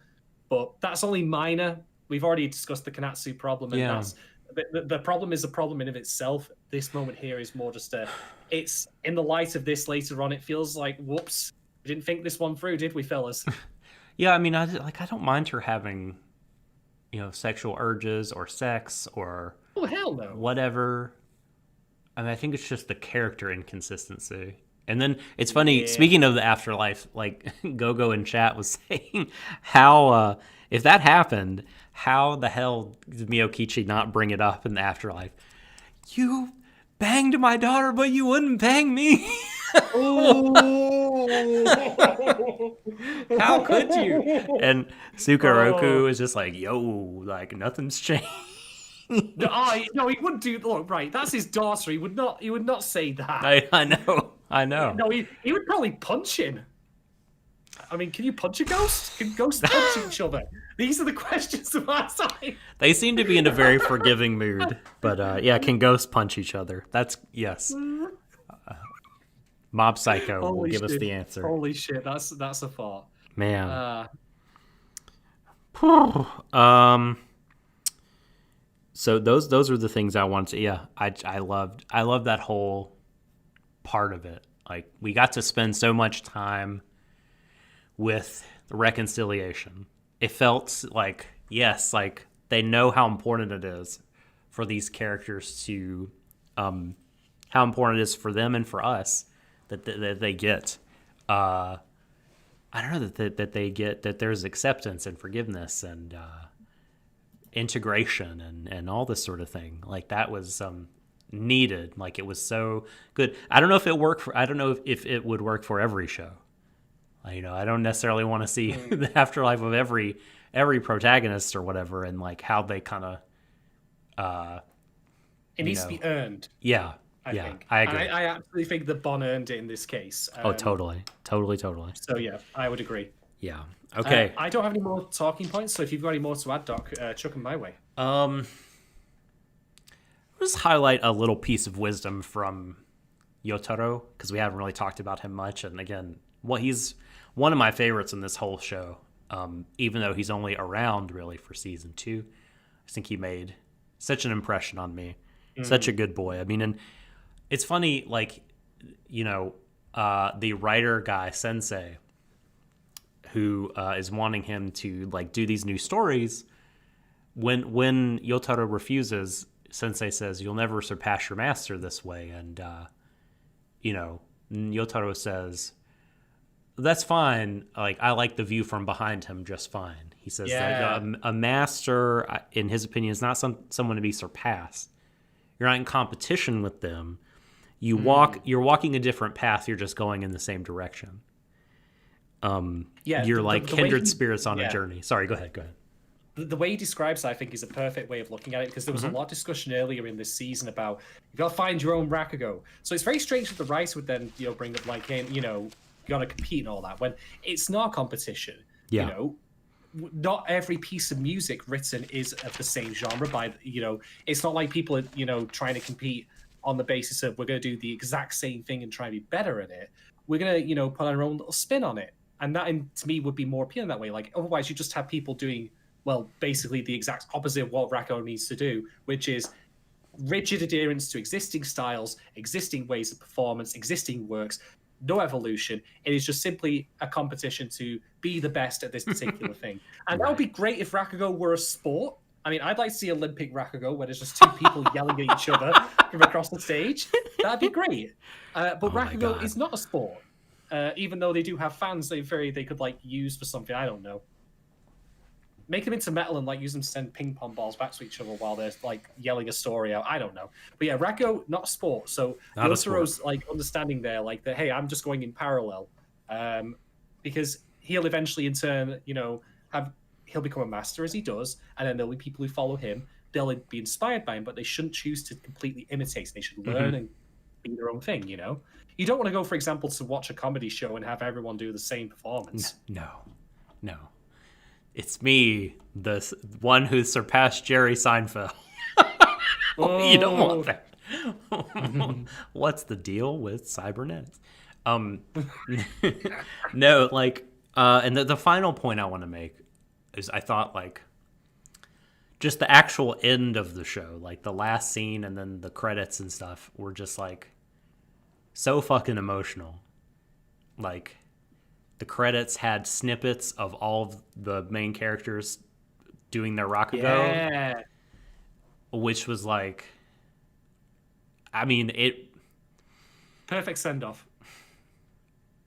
Yeah, I mean, it really got me. Like, it got me super teary, and the scene right before it cut to credits was like, just. I mean, it was incredible, dude. Like, you had Yotaro and Sensei and Matsuda there. And Matsuda's telling stories about his life. Sensei's like, tell me more about those old days. And he's talking about his young life. And you see pictures come on the screen of him and Sukeroku and young Bon. And he's like, and then they came. And he kind of talks through his whole life as like a servant to this family, and he's like, times were really hard sometimes, but it was worth living this long to get to see sights like this, because families are out on blankets, the cherry blossoms are in bloom, they're falling, paper lanterns around, there's joy, beauty, generations of people from different times around him having fun. And I mean, I just think this is such a wonderful final note to the show, is that someone who's lived, 95 years, and it feels earned for him to say this, because we've seen so much of his life too, that, like, I mean, it's easy to feel like so trodden down by life and your life and kind of the circumstances you find yourself in. I mean, it can be really terrible and shitty. But it's like, I really am confident and believe Matsuda here when he says that life is worth living because you get to see things like this, because of moments of beauty, moments of community, family, pure joy, and the sublime kind of beauty of nature and the world and life. I think does make the other things that you have to go through worth enduring. And I just couldn't think of a better way to close the show than that message and then snippets of Rakugo stories. Well, one of the closing images we also see is of we see Sukeroku and Bon as they were when they were younger, with Miyokichi underneath a sakura tree. And then we also see Yotaro, Konatsu, their extended family, underneath a sakura tree as well. And there's a couple of things I love about that. The first of which is by including Sukeroku, Bon, and Miyokichi there, it goes to show that their time was just as valuable. They might not have the same numbers, but that doesn't matter. Their time was still worth our, attention. And then in turn, like, while I dismiss numbers somewhat, I'll also mention that we get to see how, over time their family has grown and comes to encapsulate more and more people. And it goes to show they'll keep on growing. And then, of course, Sakura, the image of fleecingness and all that. Like, in time, that family will pass too, but we're left with the hope that it will keep on going. There'll be more families in the future with underneath the Sakura tree as well.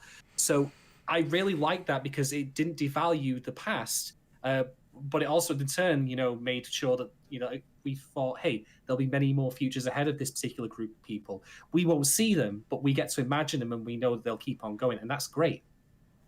Exactly. Yep. Mm-hmm. I think that's all the big points I have. Yeah, that's the same for me. So I suppose now is as good a time as any for us to rate the episodes and the show. Woo! It'll probably come as no surprise that basically everything apart from the two specific Konatsu things I mentioned were pretty much on the mark. A wonderful capstone to a character's life, a wonderful capstone to this show, this franchise overall. It pretty much dang near brought me to tears. Yeah. And it could continue to argue for Rakugo's. It did everything that we've been saying that's been doing good all this time, basically. It really did deliver, and it didn't feel like hokey like the Afterlife section. In other circumstances, that could have been really bad, but it handled it appropriately, in my opinion. And it gave a real dignified send off to a character we've been with for quite a while. I can't rate these episodes the full 5 out of 5 because of the Konatsu stuff, unfortunately. I would very much otherwise love to. I would love, as you said, to say this is the best anime of all time, but no. It is not, nor are these the best bunch of episodes of all time. For the episodes in particular, I will give them 4.5 out of 5 Sukuroku Rakugo.mp3 files. Because the 0.5 is basically because of the Konatsu stuff, because it's a much more bothersome problem the more you think about it. And it doesn't add anything as is to the show anyway. And I think it also undermines its vision of the future, where it previously had been progressive, but then it can't fully commit to it, which to me feels a bit hypocritical. But I expect that fault is not through deliberate maliciousness, but more just because of nearsightedness on the writer's part. It's very easy, when you're on the outside looking in to criticize this stuff, but I can just only think that maybe they hadn't fully understood the implications of it. But it be what it be, and it's still a phenomenal end to the show. What about the full show? Did you rate the full show? Oh, I didn't know. I was going to let you rate that, and then I was. Okay. Well, we can do it that way. So I suppose. So because I loved episodes 9, 10, and 11, and most of 12 so much, I was gonna give it a 6 or 7 out of 5. But because of the Konatsu stuff, it brings it down to mere mortal status of 5 stinky fans out of 5.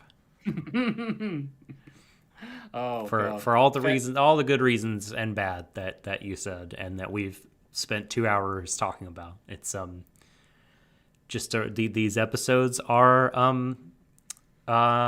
mostly the sweetest cherry on top that you could ask for. Mostly. Yeah, I agree. And so with that in mind, the entire show, I'm going to give this to both seasons 1 and season 2 as a combined whole. This is the whole thing. The whole kid and caboodle. The whole enchilada. The full buffalo, the full thing. I am, in the end, going to give this show 4.75. Oh! No, yeah, I can't. I can't give it the full. The Konatsu stuff is just too much for weight down on it. It's the stumble. It's the decadent stumble, as we'll call it now. Oh, the decadence, Man. But yeah, 4.75 out of 5. Thank yous for your continued support. Because to sum up my thoughts on this show, this is one of those shows that to me anime as a medium always has this reputation of it's the one with the giant robots and the tentacles and all the gross shit everyone. And the thing is, there's no smoke without fire. There is a certain truth, although obviously it's nowhere near as prevalent as people think it is. But this is a show that I would handily recommend to anyone, whether they be an anime fan or not, because it really does transcend the medium to just simply be a genuinely brilliant story about two people's, well, more I suppose one, but the lives of people traveling through generations, being bound by this art form that in of itself is a burden, but also an uplifting presence for them. And it does so without ever, being too bootlicky about it. It doesn't hold Rakugo as this sacred art form. It treats it with warts and all, but also acknowledges how wonderful it can be. It's genuinely compelling. It's wonderfully animated. The voice actors are phenomenal. Kikuiso's voice actor in particular just absolutely fucking nails it. The pained sense that you get from him when he's talking in the later episodes still hurts when I think about it. As I say, the only real bugbear I have is the final episode's Kanatsu-related problems. That's it. If it hadn't done that, I don't even know if I would still call it the best anime I've ever seen, because there is some exceptionally phenomenally high company up in the upper echelons for me.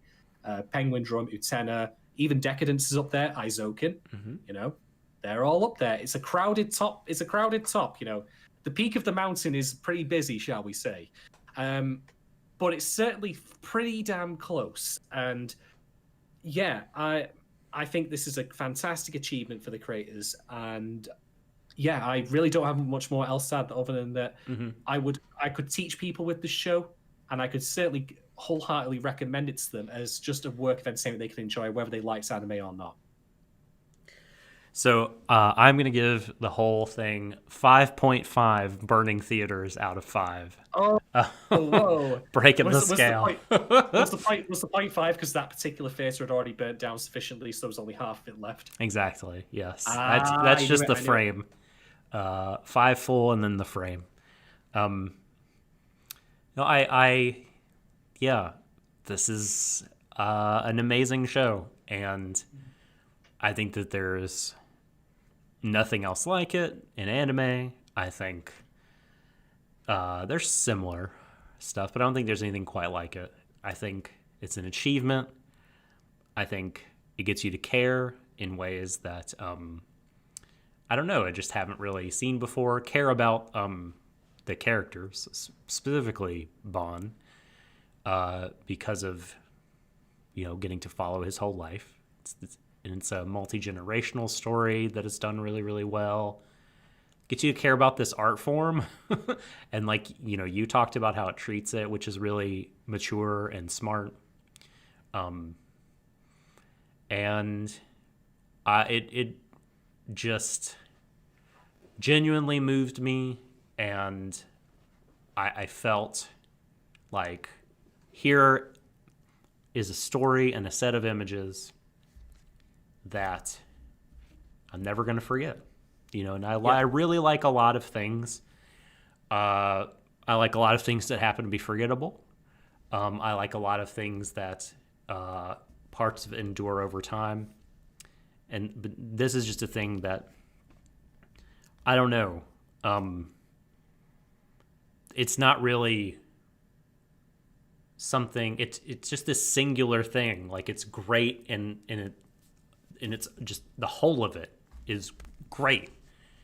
And where it stumbles at the end, it's undoubtedly, you know, I don't even know if I'd call it a stumble.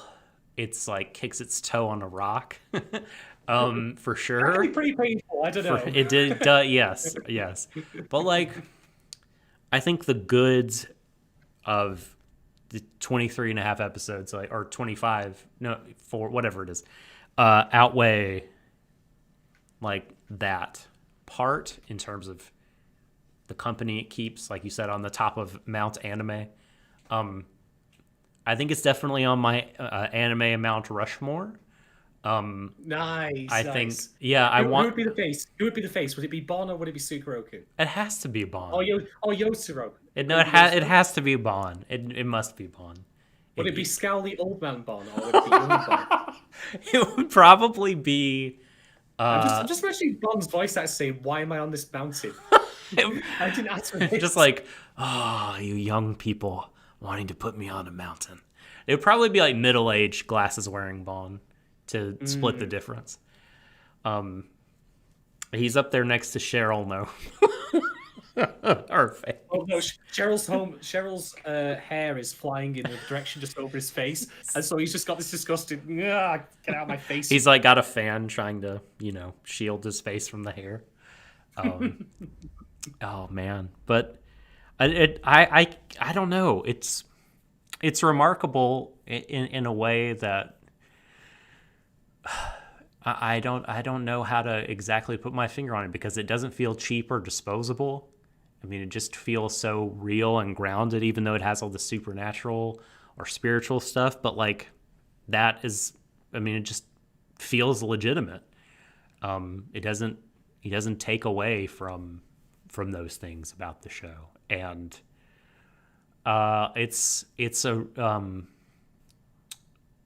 it just gives us this like look into Japan in this interesting way. I mean, we get to see the art and, you know, the architecture and the fashion and all these different things through the prism of Rakugo. Exactly. Let's hope the COVID rate inside that bar is not what the rate is until we're number one in the world, in the entire world, the state of Tennessee, of infection rate. So, yay! All right. Yeah, I know. I loved this. I loved it. This is just everything that, like, I mean, anime can be so many things. Like you said, it can be robots. It could be hentai. It could be detective stories. It could be magical girl. You know, there's a lot of sort of tropey things and serious things it could be. But I think this is like the pinnacle of what like TV writing for animation can be like when it really kind of sets out to do a period piece, to do a generational story, to do a character study. Yeah, I mean, I think that everybody should see it. There's no sort of like, this is for fans of the genre, like the laziest line in criticism, which I do as well sometimes. I'm like, genre fans will love it, but no, I think everybody should see this. I think it's just like I can't say enough good things about it, and when I feel like Annie is in the mood for anime and for something like this, I cannot wait to show her this show. She's gonna love it. Yeah, 100% agreed there. All right, that brings us to the end of the podcast. Yeah, I know. So thank you very much to everyone who's joined us this evening and those who are listening to it later, be it if you're watching it as a Patreon or a patron rather, or also as a if you're doing it on free to air. If you have enjoyed this podcast and want to support it financially and even dictate its future by deciding what we cover, feel free to get yourselves on patreon.com/Warui Deshou. $5 tier will get you access to everything. You get the full premium package, the full works. It's like when you take your car for a car wash and you pick the premium option and you feel great after you feel like a badass. That car comes out squeaky as fuck and you feel like shiny. Yeah. Mm-hmm. Yeah, so get yourself on the premium wax option of the Patreon. Yeah, get ourselves on the $5 tip. Wax but of course, your MP3 player. But people still have those? Jesus. Yeah. Oh, that's right. Yeah, those are outmoded now. I forget. Yeah. Of course, if you don't want to support us financially because times are tough and all that, or even just play because you don't want to, that's fine too. You've taken the time to listen to this podcast, and I appreciate you for that. So thank you very much. If you do want to support us in a way that's not anything to do with, paper money or whatever, or currency, or even the old Bitcoin. Yeah, you said it. You can just drop us a subscribe on our YouTube, on Apple Pods, Spotify, all the usual places. Feel free to follow us on Twitter at Warui Deshou as well. Lastly, I will just give specific thanks to our patrons for supporting us through this. I hope you've all enjoyed this particular series and for allowing us to take the chance of doing a third podcast series in the first place, because this is only still a relatively new thing. In fact, this is the first show I'd argue we finished in full on it. I mean, we only did the first season thinking that was going to be it, but then we decided to continue to the second, and I'm very glad we did. Yeah, definitely. What the future will hold for this particular third one, Deshou the Third, I can't we'll see. Yeah, we will see. But thank you very much for taking a chance on us with this one and letting us do more content. I really, really appreciate it, and just for your support in general, be it the good times we've had in the Discord, or in even just giving us money, all the contributions you've given in whatever form they may have come to us in. Thank you very much for that. Before we sign off, Doc, where can people find you on the wild web? Whatever the hell that is. Well, they can find me at The Subtle Doctor, and I know you're at Shadon1010, But being as how this is the last stream / pod that we're going to do before Christmas and before the end of the year, this will probably come out right around Christmas time and free to air. But I need to know, as we don't have to spend too long on this, but looking back at 2020, Shadon, what has been your favorite anime and your favorite video game that you have consumed in this dreadful year, 2020? Well, it was nearly pips the post. Okay. So close. It was so close to being pipped by a couple of different things. But I have to give Best Anime to Izoken. Okay. Because it still holds up. It's still a phenomenal piece of work. It is Science Saru's like magnum opus. It's much like Rakugo. It actually has the same kind of similar idea where it shines a light on the anime creation process, but also like, you know, all the problems with it, but also all the great things it provides us. It gave us some truly memorable characters that still will be around even long after the show, you know, may have faded their from popular consciousness. It's truly a breathtaking work. It barely, if any, ever steps a foot wrong, and it has so much to say. But it also just gives us lovely moments in it as well. We got, you know, Can of Money, all that stuff. You know, that's the thing when you know a series is truly special, when it can create those moments, have them feel organic, and you get on board. Nothing feels forced. The only things that came close were, of course, Rakugo, Decadence. And I hate to say it because I feel like if I were in a slightly different move, I would say it was better. But I finally finished Utena this year, including the movie. Okay. And it almost was better. Almost. I mean, it's Ikuhara being Ikuhara again, and it's such a fucking great piece of work. But it just doesn't quite outdo it for me. But that's not to detract from just how generally brilliant it was at all. So, yeah, consumed a lot of good anime this year, surprising enough. And by the way, I'm doing a 12 Days of Anime thread on my Twitter at Jane1010, where I'll be documenting some of those that stuck with me even after the facts. The best video game. This originally was going to go to Doom Eternal. I was also very heavily considering Final Fantasy VII Remake. But in the end, I'm going to give it to Hades. Hey, whoa. Yeah. I did not expect that. Wow.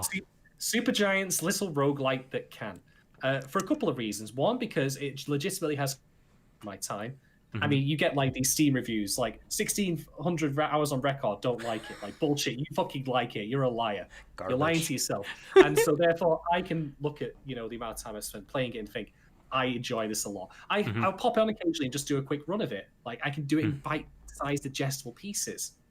Love roguelikes for that, yeah. Yeah. The music, I mean, it's Supergiant. All of the production values are on display. Voice acting is great. Darren Korb, who does the music, is the voice of Zagreus, and I want him to narrate my life. It's as simple as that. I want to narrate my fucking life. Yeah, all of the art is phenomenal. I don't normally get along well with roguelikes where you die and you start again with nothing, basically, but this one works differently. It did it for me. Awesome. I thought it was really, really good. Doom Eternal would have come a close second because I think it was a legitimately great game. Well, flaws in it, but I mean, when you're in the moment where you're going through demons like a hot knife through butter, and Mick Gordon's OST, like the full thrash is playing, you really do feel like you're in a different place. Like you're in a zone, and there's nothing quite like that feeling, in my opinion, when you just have the right mix of what you're seeing and what you're hearing, and it just takes you to this place where you feel like you're almost like discombobulated from your body. It's so good. But yeah, Hades takes it in the end. I can also very quickly give you the things I hated the most, if you like that. Oh, please. Well, I can't really give you a video game because I haven't played any truly dire video games this year. At least not out of my memory. I might have dropped one or two of them, but meh. But worst anime, it's not Brand New Animal. Okay. It is instead Babylon. Oh. Babylon. Okay. Yeah. All right. Yeah, it has a gamer president in it. God. Yeah. And it had I'm not going to elaborate on it here because I don't want to end this on a sour note. All I'll say is that it had such potential and it was pissed away, much like the sister show, so it created by the same guy, Cardo, our favorite whipping post of a failed potential show. And it also has it also had some truly heinous shit that offended me personally. So I remember. If I ever meet the person who wrote that, I will probably I will probably insult him quite deeply, or maybe even just, I don't know. I'm not going to try and put too many threats of violence out in the open for fear of being called out on it. But suffice to say, I do not like the man who created that work at all, and I think he's a dickhead. So there you go. There you go. If I had to say, I think my 2020 anime of the year, like that came out this year, is also Eizouken, followed by Decadence pretty closely for all the reasons you mentioned. Like, love Eizouken to pieces, and I think it's going to stand the test of time. Game wise, I didn't play a ton of stuff that came out this year, I don't think. I mean, I played Hades and I played FF7R. But I played a lot of older games this year, I believe. At least that stick out in my memory. And I think, I think I would say my favorite thing I played was Fire Emblem Echoes. Because I think I beat Three Houses last year, I want to say. If that's not true and I actually did beat it in 2020, and I just don't remember because 2020 is so goddamn long, then I would give it to Three Houses probably. But like Echoes was like, it took a lot of really great things about like older Fire Emblem games. Like it was a lot more strategic. It was a lot harder. The maps were varied and the mission objectives were varied as well. And so it felt more like the Game Boy Advance ones in that regard. But it was also, more of a modern game than those. Graphically and orally felt, like a step up from Awakening. Not quite Three Houses, but it was fully voice acted, unlike any previous Fire Emblem. So you had that going on. Really memorable music, and just a great fun to play. Like kind of a mix of things new and old that I love about the franchise. And I guess rather than talk about crap anime, I'll just give my favorite wrestling match of the year. I'm gonna say that it is from. I did not think I would say this earlier in the year, but Pro Wrestling Noah, which is a company that like in the early 2000s was king shit of the world in Japan, but fell on hard times. And there was also a Yakuza scandal in the office of the company. Oh, they did not like the game? That's it. Yeah, they gave it low review scores. There was Yakuza involved with the business side of the company. So that was very bad for them. That happened like a decade ago. And they were purchased at some point this year, or maybe late last year, by a big company, by the people that make what's the big gacha game? That would be either Fate Grand Order or Grand Blue Fantasy. Thank you. It's Grand Blue Cyber Agent. That'd be Psy Games then. Yeah, they're a subsidy of Cyber Agent. Psy Games is. So they own Pro Wrestling No. But anyway, in I believe it was August, there was a championship match between champion Go Shiozaki and challenger Keno. Shiozaki, the champ, has this thing going where he's saying, I am Noah. I am this company. I am all of the good things about it, all the legacy that you care about, that you remember from the good times. Like, I'm taking that on my back. Everything that this company, if it meant anything to you previously, I want to embody that and carry that legacy forward. Against like the leader of the big heel faction, Congo, they're called. Kano, just a fucking brutal ass kicker who, no nonsense, one of my favorite, if not my favorite wrestlers in Pro Wrestling Noah. And they had, I'm going to give the results away, they had a 60-minute draw. They had, each one of them had a title. So Kano had the secondary title, the national title, but Go Shiozaki had like the GHC heavyweight title, the global heavyweight crown. And they wrestle for an hour, and did not feel like an hour went by. It was so compelling. They did not run out of ideas. They beat the holy hell out of each other. I mean, Jesus. Chests ripped to shreds, blood, hard-hitting stuff. Like Kano matches are always hard-hitting. And Go has been doing this thing all year where, like I said, he wants to be this valiant champ who carries the legacy of the company, but his body's breaking down. And this is this is in kayfabe. I don't think the injuries are real, but like each passing month, he comes out with like more and more like trainer's tape on his arms and neck, and like just selling these injuries accumulated over time. So he's doing a Kiku-Iso. Yeah, yes, exactly. And he just hangs on and survives. Like he just wills himself to keep the title. And so it's going to be cool whenever someone finally beats him. He's held it for a year now. Just that match was amazing. It was on the edge of my seat. I don't know, I think it's on, if you'd like to see it for some reason, it's on the service called Wrestle Universe. You could subscribe to that for like $9 a month, and you could track it down. Probably be easier just to DM me and I can walk you through it. But yeah, 2020 was a bullshit year. It was really difficult for everyone for lots of reasons, but there was some good media and even some good wrestling in this year, and I'm happy we got to experience that. Yeah. I'm going to not disagree. 2020 has been a dick move of a year, shall we say. Dick move universe. Yeah, thanks for that. And I'm going to forget about most of it fairly quickly, I think. But there are a lot of things I'm not going to forget. There have been a couple of rays of sunshine here and there. A lot of good anime that's been watched. Some personal triumphs here and there. It's not all been bad. Would I wish that they came about under better circumstances? Absolutely. Well, but I'm going to take what I can get. I'm going to go into 2021 with the wins that I've got in my pocket here.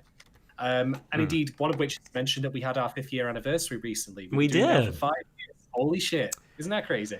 That's nuts, dude. It really fucking is.